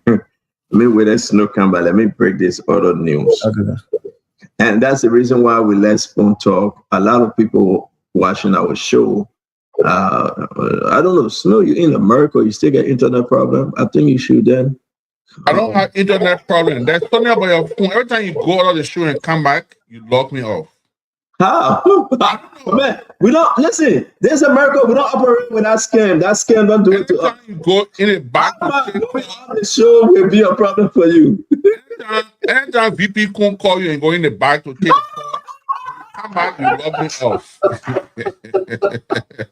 There you go. Everybody's happy. But listen though. I kept texting me to say just don't worry about Kev. So what have you do your own journalistic work or start on now, your own investigative work, you do start on now. The best are loose can.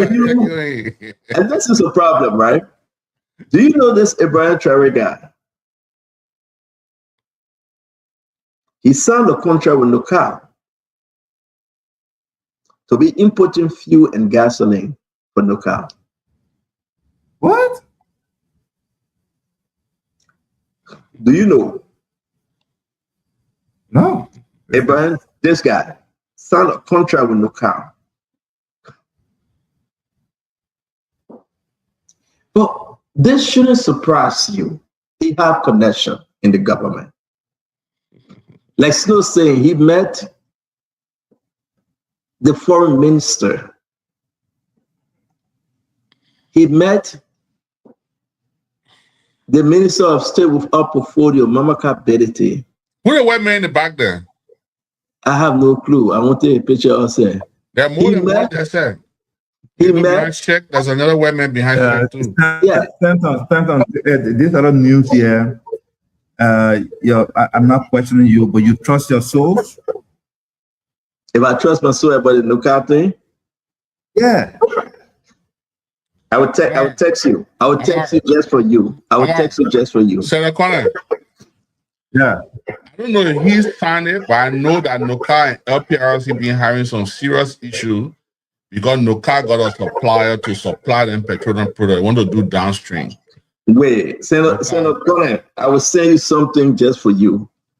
Okay? And I'm not going to put it up here, but it's very important that it was confirmed because when we received the information, it was confirmed, yes. So Snow just told you whether it's 100%, they signed a contract, and I will read exactly. They signed a contract to import fuel and gasoline for Nocal.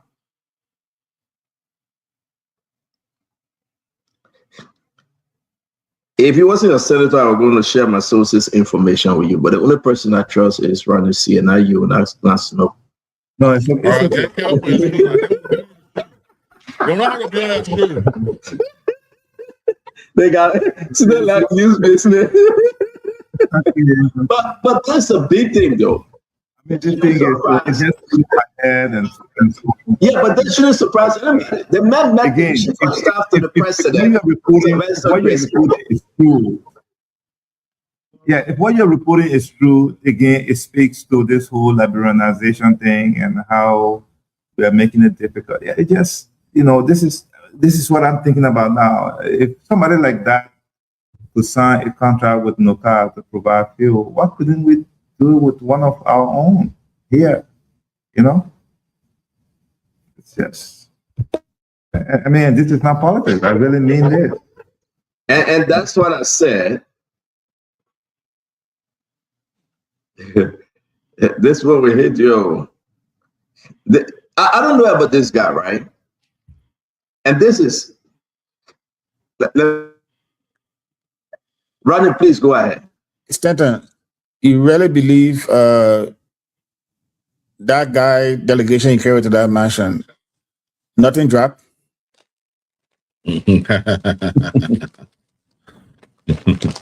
So, like, bring people are easily fool. I'm sure we'll get around that he made $1 million a year. He got plenty of money. So everybody around the president start going around, giving him special treatment, and by the time he left, I'm sure he dropped some money with them. That's how the liberal mentality is. When you got money, they treat you differently. And it shouldn't be that way. It shouldn't be that way. This guy is someone who has bulldozed away in the seat of the presidency. and people very close to the president giving access. And it's happening every day. But I hope this is a lesson. No matter how this thing ends, I hope it's a lesson for Jojo, for Jeremiah Kuhn, for all these, people, because it's not everybody you take pictures with. It's not everybody you give access to around you. I know you'll get vexed with me, but you have to be careful who you bring in your space. At a certain position, people take advantage of you. You bring them too close to you, to your circle, they take advantage. They take a picture, they took with you and go somewhere and say, oh, I know the vice president, I know the president, I can make things happen. And the picture says 1,000 words. So they use those pictures, those images, those access as a means to make money. They take it to anywhere in the world, and some investor will say, oh, the man know the president, he got access, we can find where to get drugs in Liberia with this kind of access. That's what happens. And if these guys haven't learned a lesson from what's happening now, and I don't know how they will learn, because this is something serious. This is something very, very serious. We have to be very careful how we, bring people in our spaces, because that's how trouble starts. And I think people got to understand that there's no way that amount of drug into Liberia and the clandestine nature they would have brought it in the country through Royceville, in an open field that nobody knows who owns that property, in an open field of play, and they just brought it on the truck and took it to Painesville. So, like, our country is vulnerable. With a police escort. Yeah, police escort, yeah. And our country is vulnerable. And if those videos that came out yesterday is true, then they can come and took this guy from this country. What about know? But there were people that pay some money to the police station.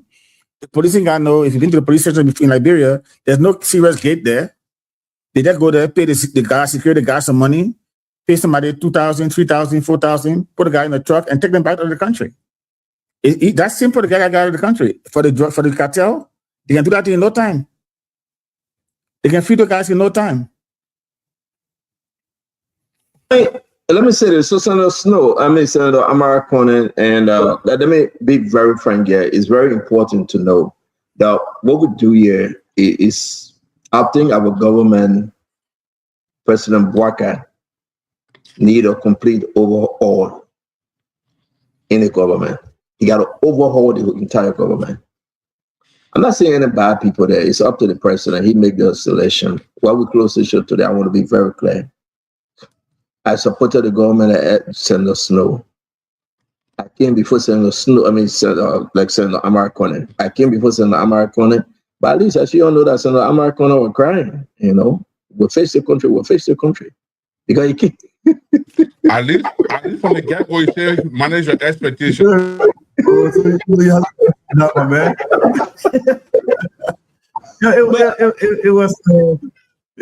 a good cry, It was a good cry. But I like you came back and you said we should manage our expectation, and that's why I call you the prophet. Because exactly what you said is coming to pass every day. So to be very serious, you warn the nation. We'll continue to preach this message. I love President Bouaka. I wish him well. I hope he can listen to the people, not the people around him. Because you have a lot of, if you make people ambassador at large on a pro bono basis, where you expect them to get money from to buy fuel and gas, plane ticket and travel?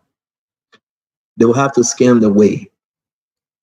They don't have money. You make them ambassador at large, that they will go from different country and travel on. So these things happen.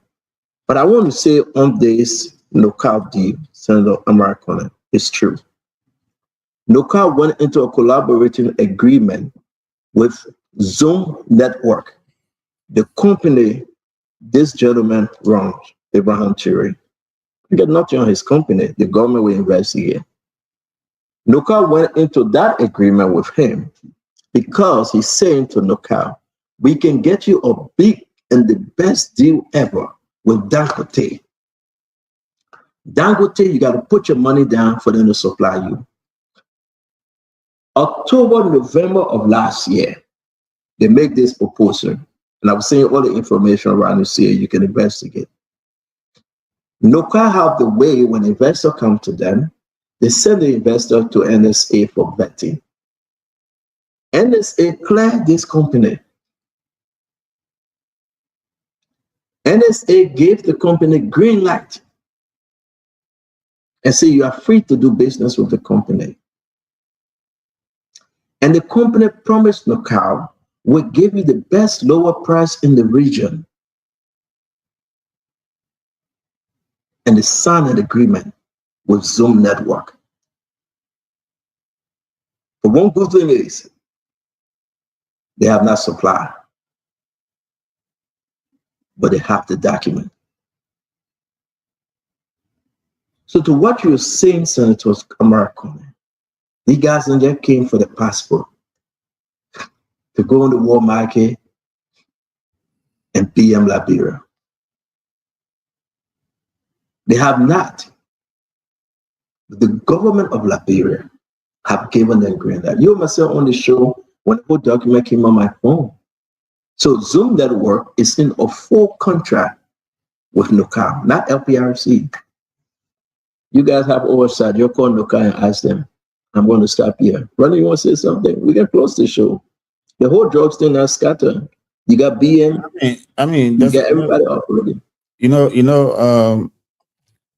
I'm going to say this again, and I'll keep repeating it until people listen.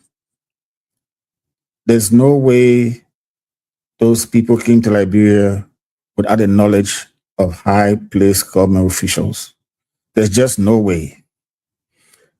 Either they use someone close to people in government, people close to people in the senior hierarchy of the government, or people directly involved with the government. But there's no way they came in that country having escort from the police to take drugs into the country, through our city, through Douala, through Painesville. There's no way. So if they're going to make some announcement this week, we're waiting to see what they're going to announce. No, we'll soon start calling you weekly. Every week, they're making an announcement. No, they said they're going to make an announcement. That's what they will keep telling you, don't talk this day because we're going to make an announcement. We're going to do that.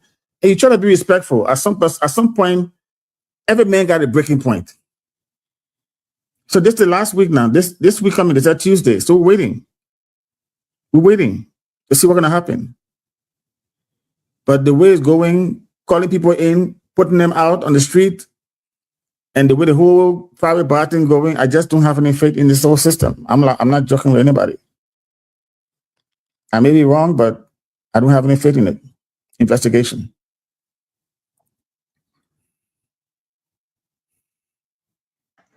But let's close the show, guys. I want to say happy 26th to all of you. You took off your time to come join us today. I'm going to put a senator picture. Oh, I'm sorry, Senator Snow. Just for a minute. I want to put a Senator Sir Joseph was in the photo with these people. Again, I have to show everybody a picture. I believe that's Senator Sir Joseph. Let me put a picture. Maybe I'm making a mistake, not him. But maybe that's him. I don't know. I have to put it up. He looked like Senator Sir Joseph when he was much, slim. But I want to put a company up, and I want you, our fellow Liberians that follow us every day, I want you to just understand that you can do your own research. Please, we shouldn't be lazy. This is about Liberia. Do your own research and understand that at the end of the day, you will know a lot about this company. Zoom Network. It's not Zoom Lion, that's Zoom Network. We are not saying anything about this company, but the owner. I will play the entire recording tomorrow that was sent to me.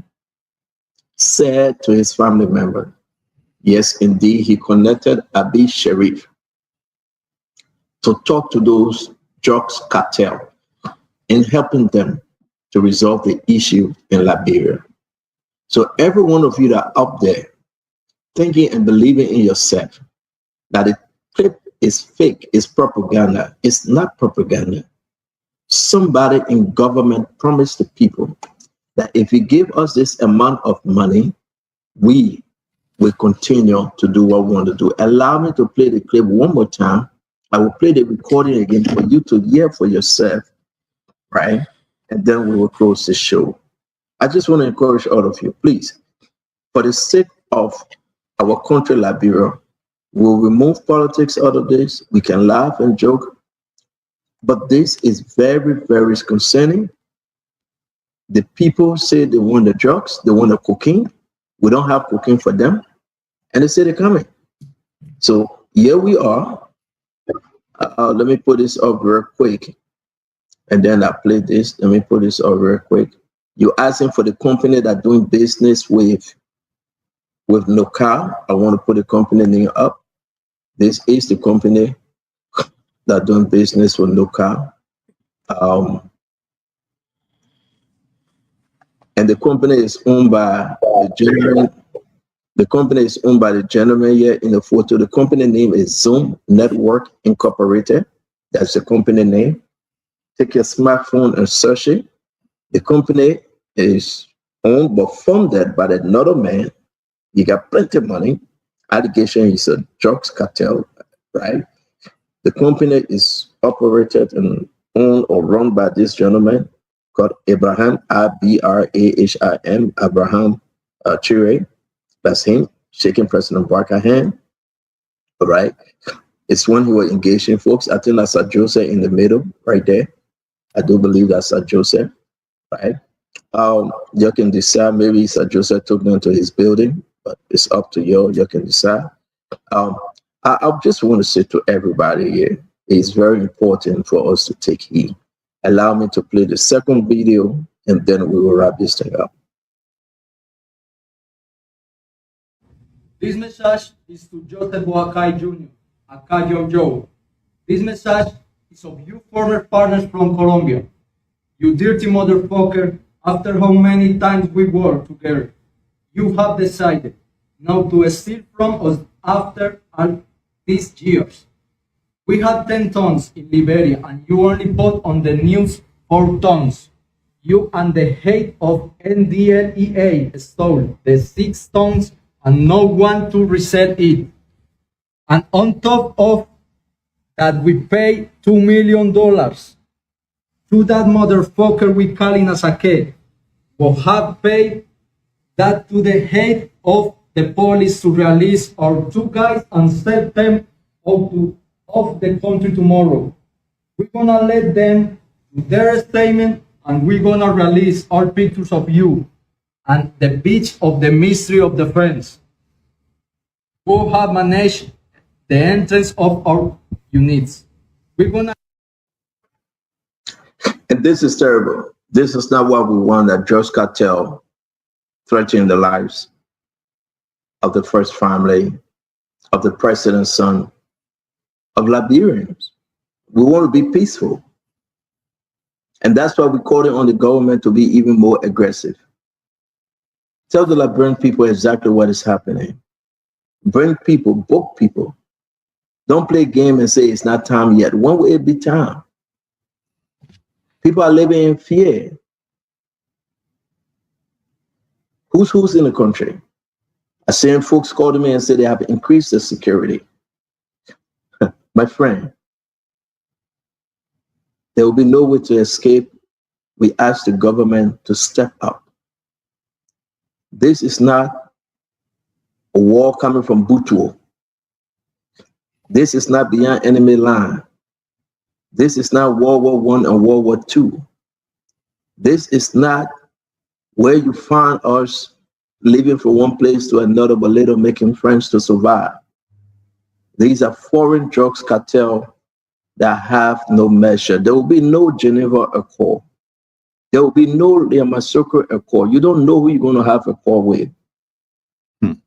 With these threats, there will be no ECOWAS coming to help and intervene. So we ask the government, all these people you see in picture now, they all can come together to help Joseph Yeman Barker. They all should come together, from Jeremiah Kuhn, the chief of staff, the foreign ministry. You can bring in the American and the European, my friend. But we got to be able to do it and tell the truth. Let's arrest. Let's hold these people responsible. So we asked President Barker to step up. So when the gentleman came up and told Radio CSA, I'm not involved. I'm going to play this. I want you to listen. I'll play the first half, and you can decide. His own family member saying, this is what he said to me. Let's play it. Yeah, I said,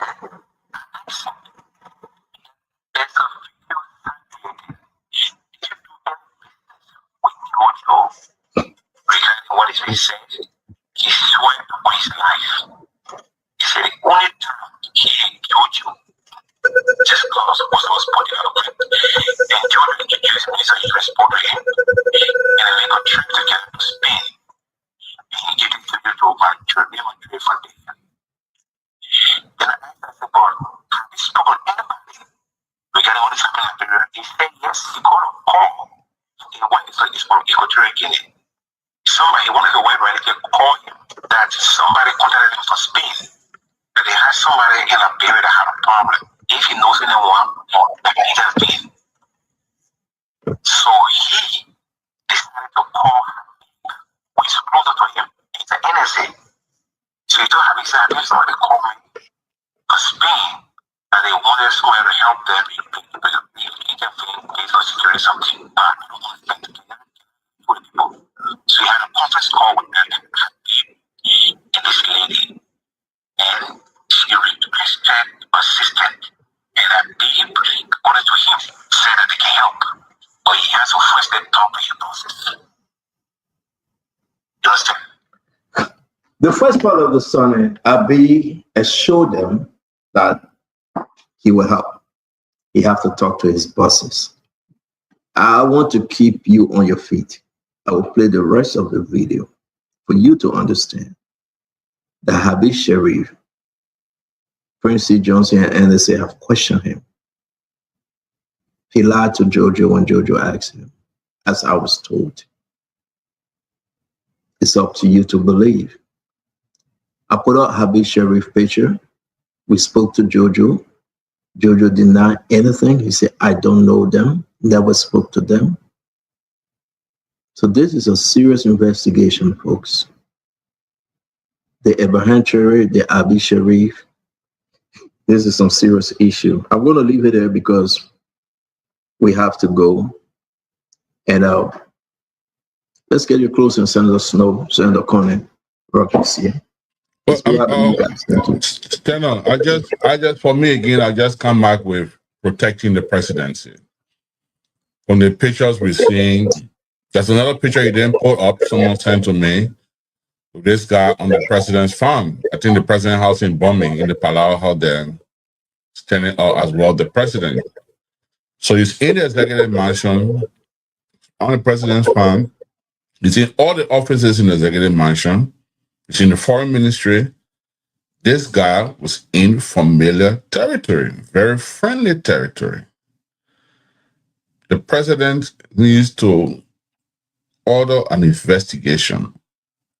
How could such a person penetrate the space of the presidency to that level, to have been so comfortable?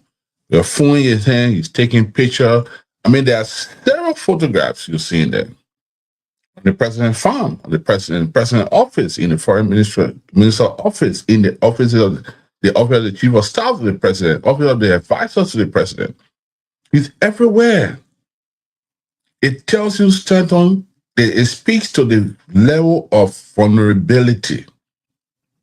And I want to say in my closing, our friends in the ruling establishment, do not take objective criticism or advices as being against you.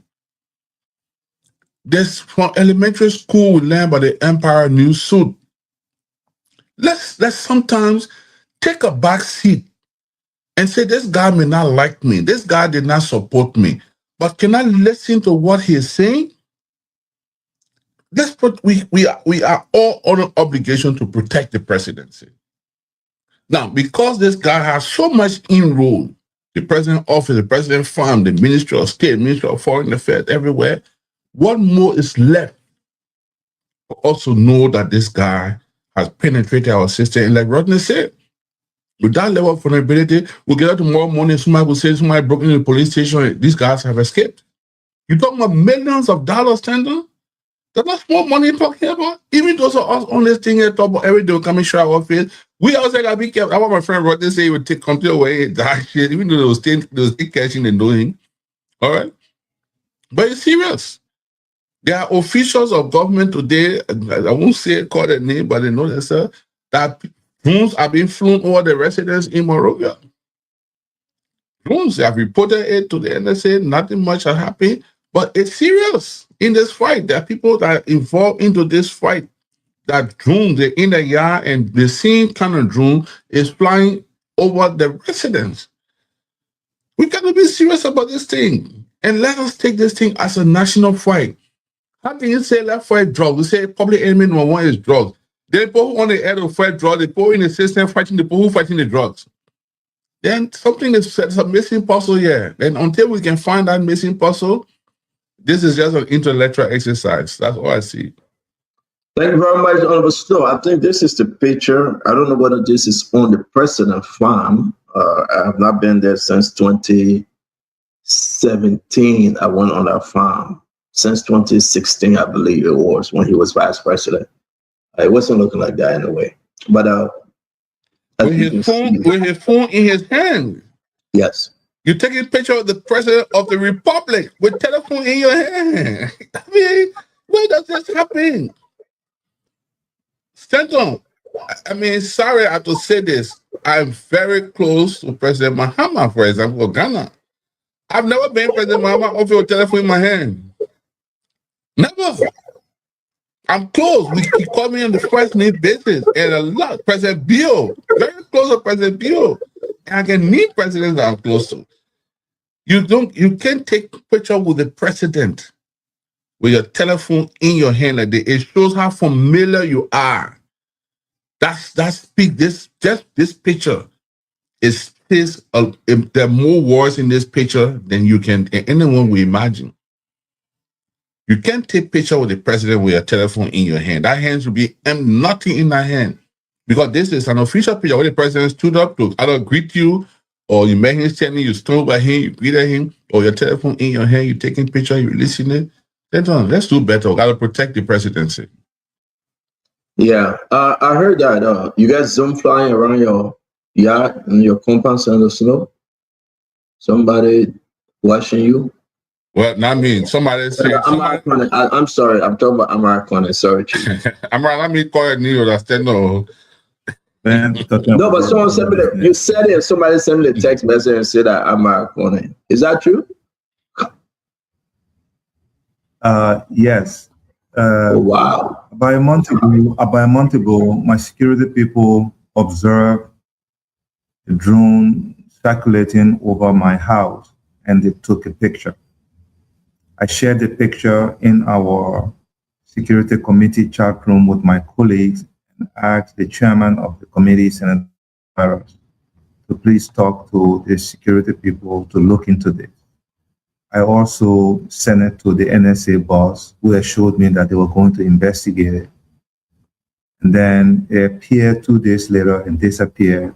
Then it reappeared about 3 days ago.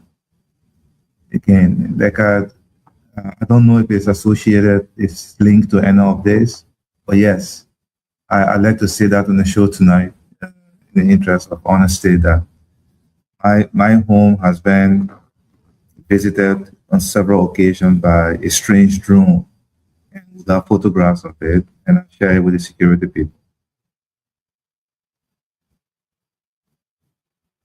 You know, when we announced the last time on the show that the court drone with those cartel, and they were mapping high-profile individuals' location, your homes, and your movement. This is not a joke. This is not a joke, and people can laugh and think it's a joke, but hey, we got to pray for our country. And you saying this is chilling, you know. And I can guarantee you, you know, you guys that have to go in the country all the time and come back, it's not safe. But let's hear your closing, Senator Conan, and then we'll move over to Rockness here. I'd like to close tonight on 3 notes. First, to thank you and Rodney and everybody out there,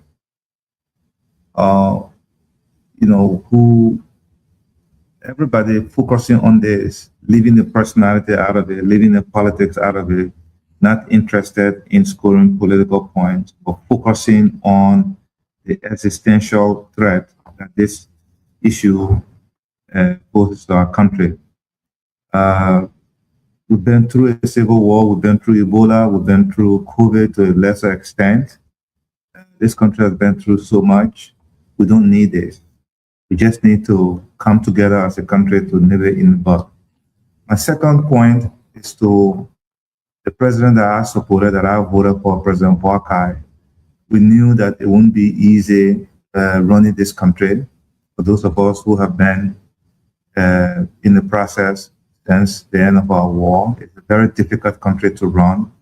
Right now, I can guarantee you, as a former member of the National Security Council in the executive, President Boakai is getting 2 types of briefings right now. He's getting the formal one. He's also getting the informal briefing from people who see their friends, people they recommend in the government, under suspicion or threat, giving him different information.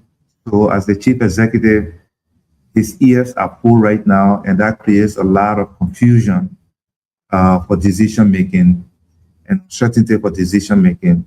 President Boakai, this is the time for you to be president. This is the time for you to lead.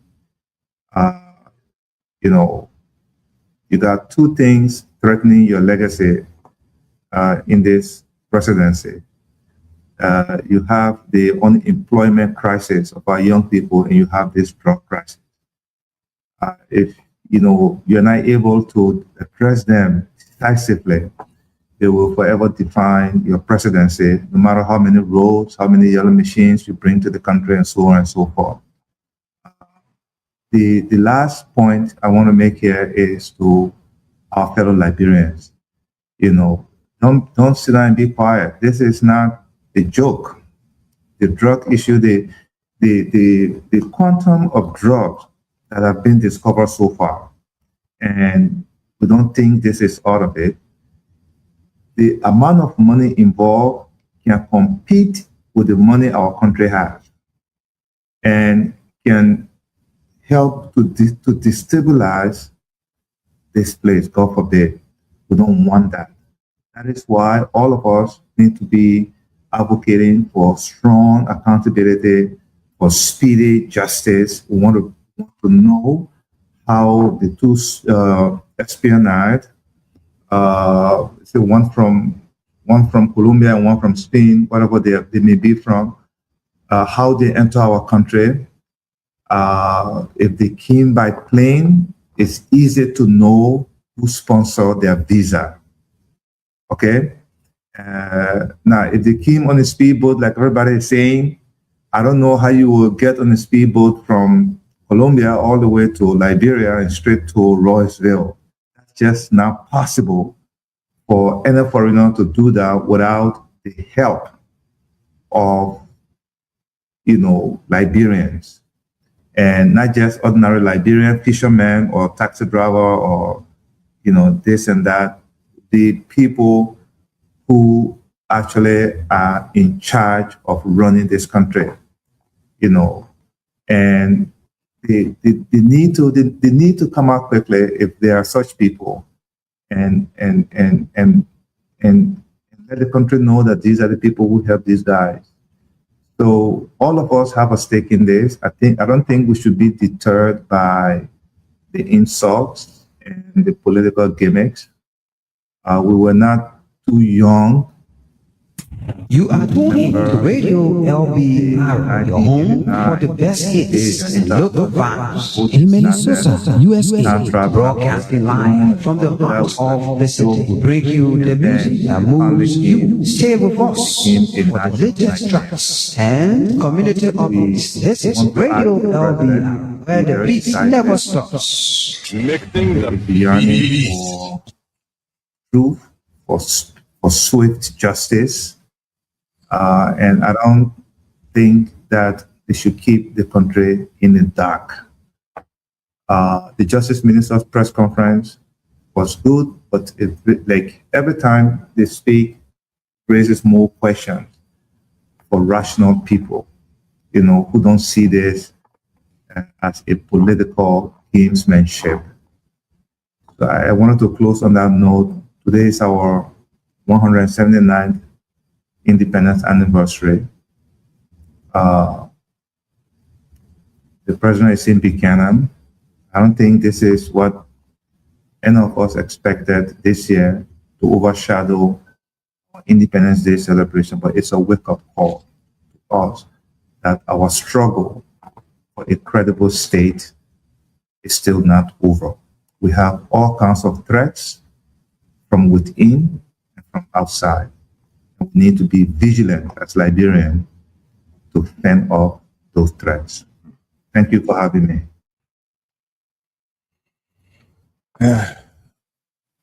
Thank you very much, Senator Conan. It's always good having you. Thanks a lot, Rodney. Liberia is a country of short memories. I'm not sure who all remember the story of Kijuba. Can they remember him, Kijuba? The late Kijuba? Yeah, on his farm. What happened to his farm? PPCC. He was arriving his farm and he was assassinated. In Liberia? In Liberia. He was assassinated in his car while he was entering his yard in his farm. Till today, nobody knows what happened to Kijuba. Liberians forget quickly how they sat in front of the American embassy asking for help for the very vices that we are fighting today. Liberians have short memory about how they walk by foot from their homes in downtown Monrovia, Oro, Cinco, Painesville, all the way to Ivory Coast, to Guinea. Liberians have short memories about how they endure Samuel Doe. Samuel Doe came and said he liberated Liberia from the Americo-Liberians, but they were corrupt. He came and did the same thing. Charles Taylor came the same thing. Every government come the same thing, the same problem, the same issues. This is the moment for the most experienced person, trumpet on the campaign trail, to show his juice. President Boyka needs to step up his game. You have given a lot of people jobs, a lot of partisan jobs. You've rewarded them. If they're not performing, you kick them out. Simple as that. Simple as that. But like I said, I keep saying, maybe if Boyka was 10 years younger, like Madam Salif, if she was 10 years younger when she became president, things would be different. But at this age, they consider them to be called grandfather or grandmother, so they take advantage of them. And that's what's happening.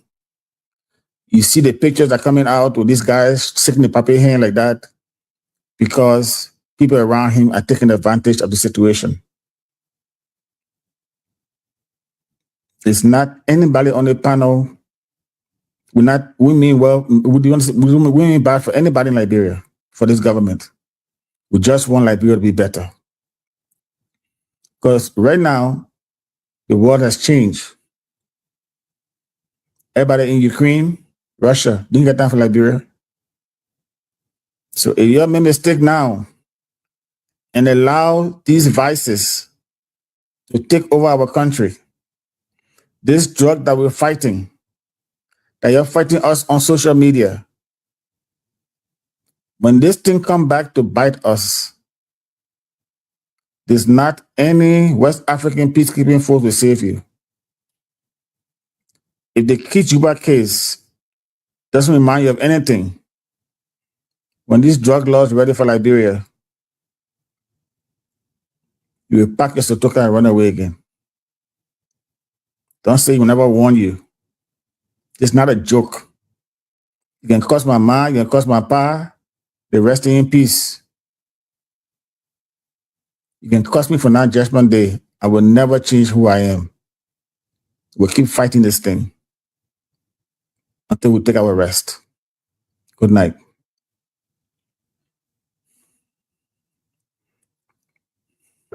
We want to say to Senator Snow, Senator Amar Kone, the cause of the people, the struggle continues, struggle against drugs, the fight against drugs.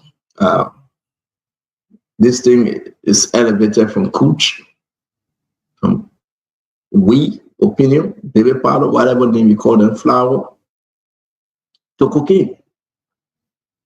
But we must reassure our fellow Liberians that we know within the next few weeks, President Barker will take action, and he must take action.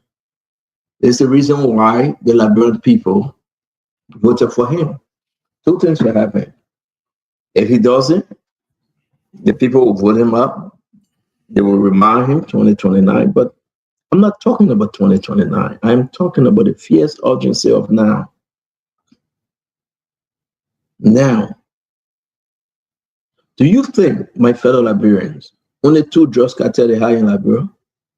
You really want to believe that? Do you think only 2, of those individuals that in Liberia or enter the country to run on almost $500 million worth of drugs? I want you to pause. Do you really believe only 2? One from Spain, one from Colombia. Only those 2 people the government not catch that aid? Do you know who you're walking by? Do you know who you're looking at on the street? Do you believe, you want us to believe, that only one location, one house, all the people are in, only one house, because it's the first time doing cocaine in the country? They don't make us to touch something. We stay giving the government time. This thing, everybody will grab somebody and let them go. We say to Prince C. Johnson, talk. Look, right now, only you the people believe. They don't trust Sam Gay. They don't trust Gregory Kumar. Most of the people seem not to trust Jeremiah Coon. Let me say it today for Snow to hear, because when you say this, they say that, oh, you Jeremiah Coon boy. No. The people we talk to, they seem not to even believe in Jeremiah Coon. They really don't believe in the leadership of the Jones Security. Us what do I know? These people are saying President Barker is in a bubble. Why few good men sit down and discuss that why they would care to him? You know that President Barker is not a military man. President Barker not open. He's not a Glenn president. Show me President Barker friend there around the world. Of Glenn president. If you say Glenn, someone that know the terrain. So now I would tell you what will happen in the next 2 days. That when somebody or BM bring us a scam to him, they will figure out that scam. But I'm saying he was a Glenn president. She knew the terrain. So probably out here? No, Parker is not open. The real meat. He's not. Give me a closing statement. Let's close this thing so I can go to bed. You're eating into my bed. I know. No, but to be frank with everyone, though, we really want to remind you. You say the show going to end 7 o'clock, almost 8 o'clock now. Still. Yeah, they should end it. It should end it. But we just really want to remind everyone, we have a president, to me, what I believe, that is well deserved in bringing discipline and calmness. But those individuals he brought closer to him, do you know they can go and have the private meeting? They all agree on one thing, and they will appear before President Barker, and they will go around the table to talk. Then they will say, but this is what we agree with. And the puppy will fall inside. The BM operation. So the whole thing, everybody grab and go. When they catch NSA officer, they say, let him go, because we want surveillance on him. That surveillance arrest we're doing now. When they catch police officer, we get surveillance on him. When they catch some manager from the port, we get surveillance. They catch a very, very just cartel and they get surveillance on them. That surveillance arrest will make, I have never seen surveillance arrest. We will monitor them from a distance. Are you kidding me? And somebody told me today The only reason why the government doing that is because them parking really get bylaw. Yeah. But the only thing the government doing that is because the government tapping their phone, they get enough case to bring in any charges. Are you kidding me? And I'm wondering if the guys in the video had mentioned GLS logistics, if anybody would have said it's AI or propaganda. Yeah. I'm just thinking, if GLS was mentioned in that video, I wonder if anybody would have termed it as AI generated or propaganda. No. I just want to say, as much as some good people fighting, we all should rally around President Barker. But President Barker himself got to take action. The people are getting tired. The border issue, diplomacy, people are getting tired. They will not forget. The $10 million issue. No, you say $10 million, but only 6.5 million. 6.5 million, that money, where that money coming from? Up to the time we get no hair, no tea.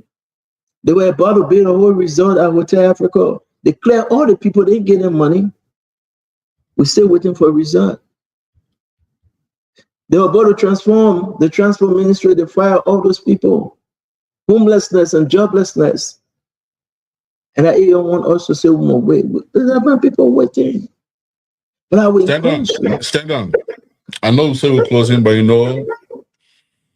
this is a very lucky government. And it's only fair for our friends to not take advantage over this. It's a very lucky government. Very, very lucky. There's no midterm election. There's a very weak opposition. There's the civil society, I don't know, for some reason, it's very quiet. The religious community is very quiet. You got bishops and imams on the different boards of directors. So nothing happening from religious community. You got very weak opposition. You got civil society, nothing happening. No midterm election.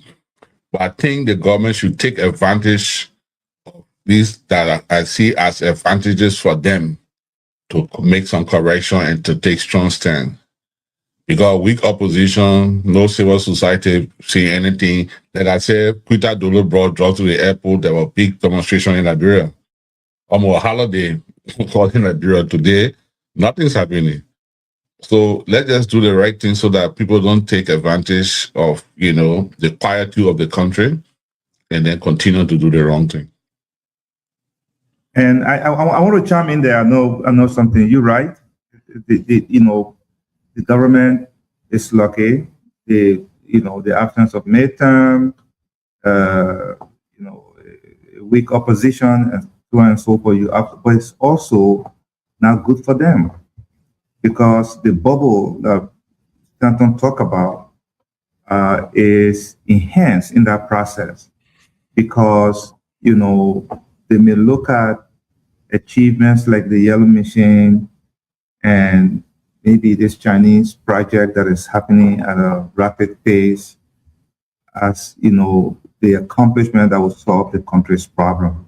And then you forget about the issues that we are talking about now, drugs and some of the issues Stanton has flagged. I know that towards the end of the CDC government, after the 2020 election, people kept quiet in this country. It was just strange that people just kept quiet and they spoke less. They didn't say much until election. When they went into the second round, that's when CDC realized that, hey, we had a problem here. And there are lessons in that. Whether our friends in the ruling establishment are learning from that, that's up to them. But, we are all rooting for President Barker. We want our country to be safe.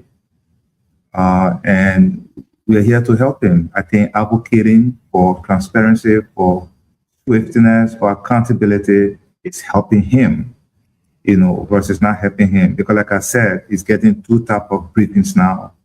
The formal one that is coming to him, and then informal one. Of course, we all have to realize also that our country also is full of lies and all kinds of things. And, it just makes things complicated for everybody. only if we can just take our politics out of this and focus on this drug issue, then we can help the president better. Everybody, his party, the opposition, the security people, all of us can help him. I hope he's listening. Thank you. Yeah, I mean, I don't know. Man, I'm going to leave it here because we got 2 minutes to 12 midnight. We got to go, which is 2 minutes to 8 o'clock. I want to appreciate all of you. Join us. We'll play the rest of the video. I spoke to the gentleman speaking in the video. He's considering coming on the show to tell us more what exactly he knows. And I promise you that 2 representatives involved as alleged with the drugs issue, right? And it's only important that you want to know those representatives. Join us tomorrow. Once we cross all our T's and dots our I's, we'll be bringing you more. I like to say to you, if you're in Liberia, you got nothing to do on the street, my friend. Please stay home. Just stay within your community. It is okay if you say you don't want to listen. When these people speak, go first. We do not have the sophistication like America, right? And these people still do some bad stuff here. Then go for America. What about Liberia? So we're saying to all of you, please, be your driver, stay home. Go about your business, work, go back home. And we know, and we should do, that what we are telling you today, maybe and only maybe, the government will step up. Have a wonderful evening, Rockman. It's always good seeing you. To Senator Snow and Senator Conner, have a good evening.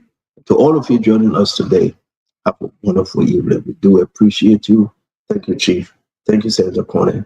We do appreciate every one of you for joining us. Come back again tomorrow on Spoon Talk. We'll be happy to have you. Our thanks to Front Page Africa. They're coming big tomorrow with their own story.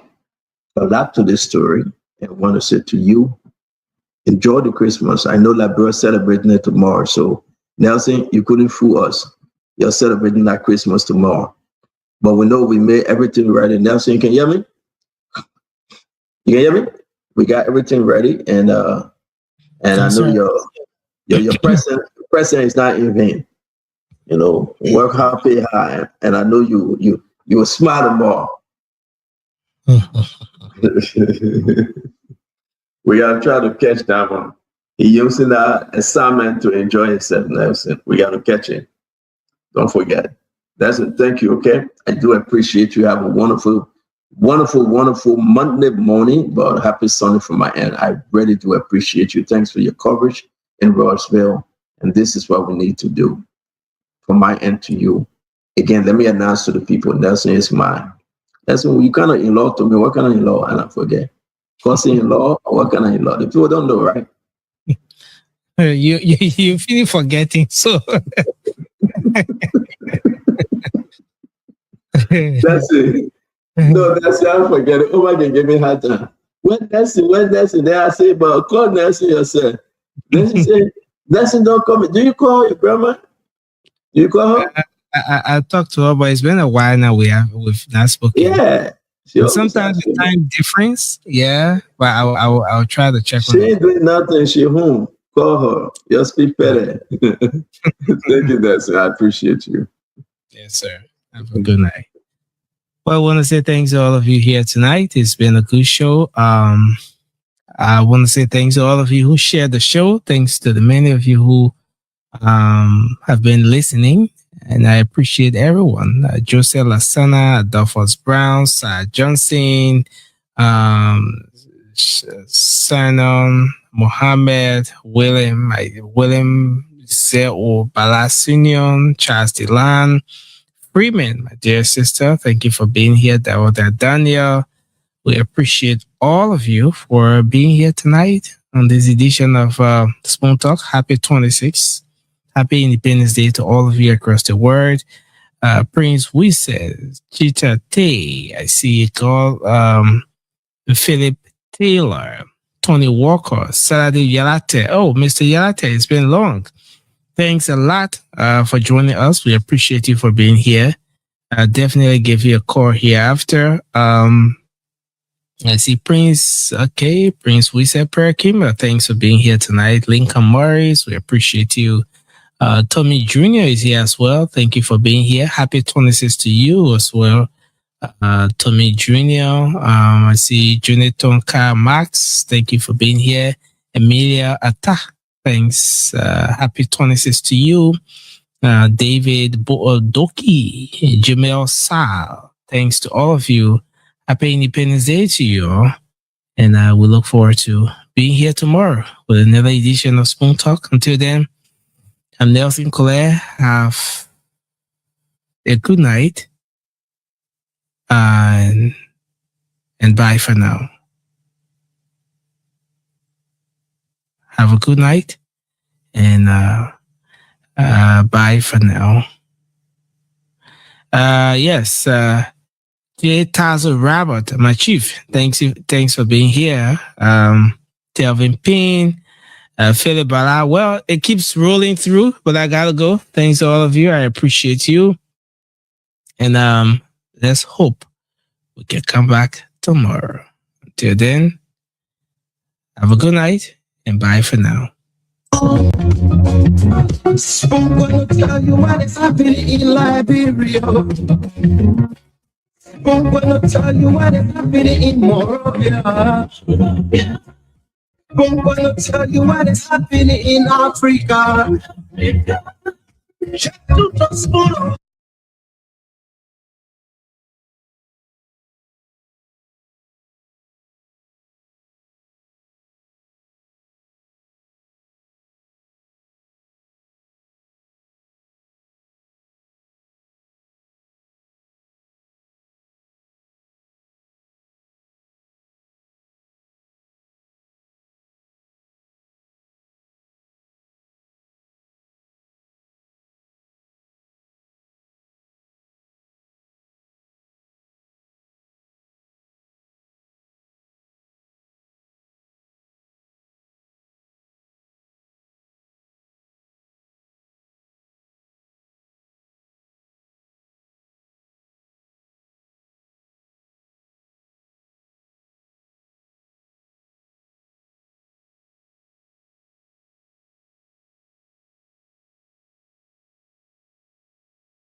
You are tuned in to Radio LBR, your home for the best hits and local vibes in Minnesota, USA. Broadcasting live from the heart of the city. We bring you the music that moves you. Stay with us for the latest tracks and community updates. This is Radio LBR, where the beat never stops. Connecting the beats.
You are tuned in to Radio LBR, your home for the best hits and local vibes in Minnesota, USA.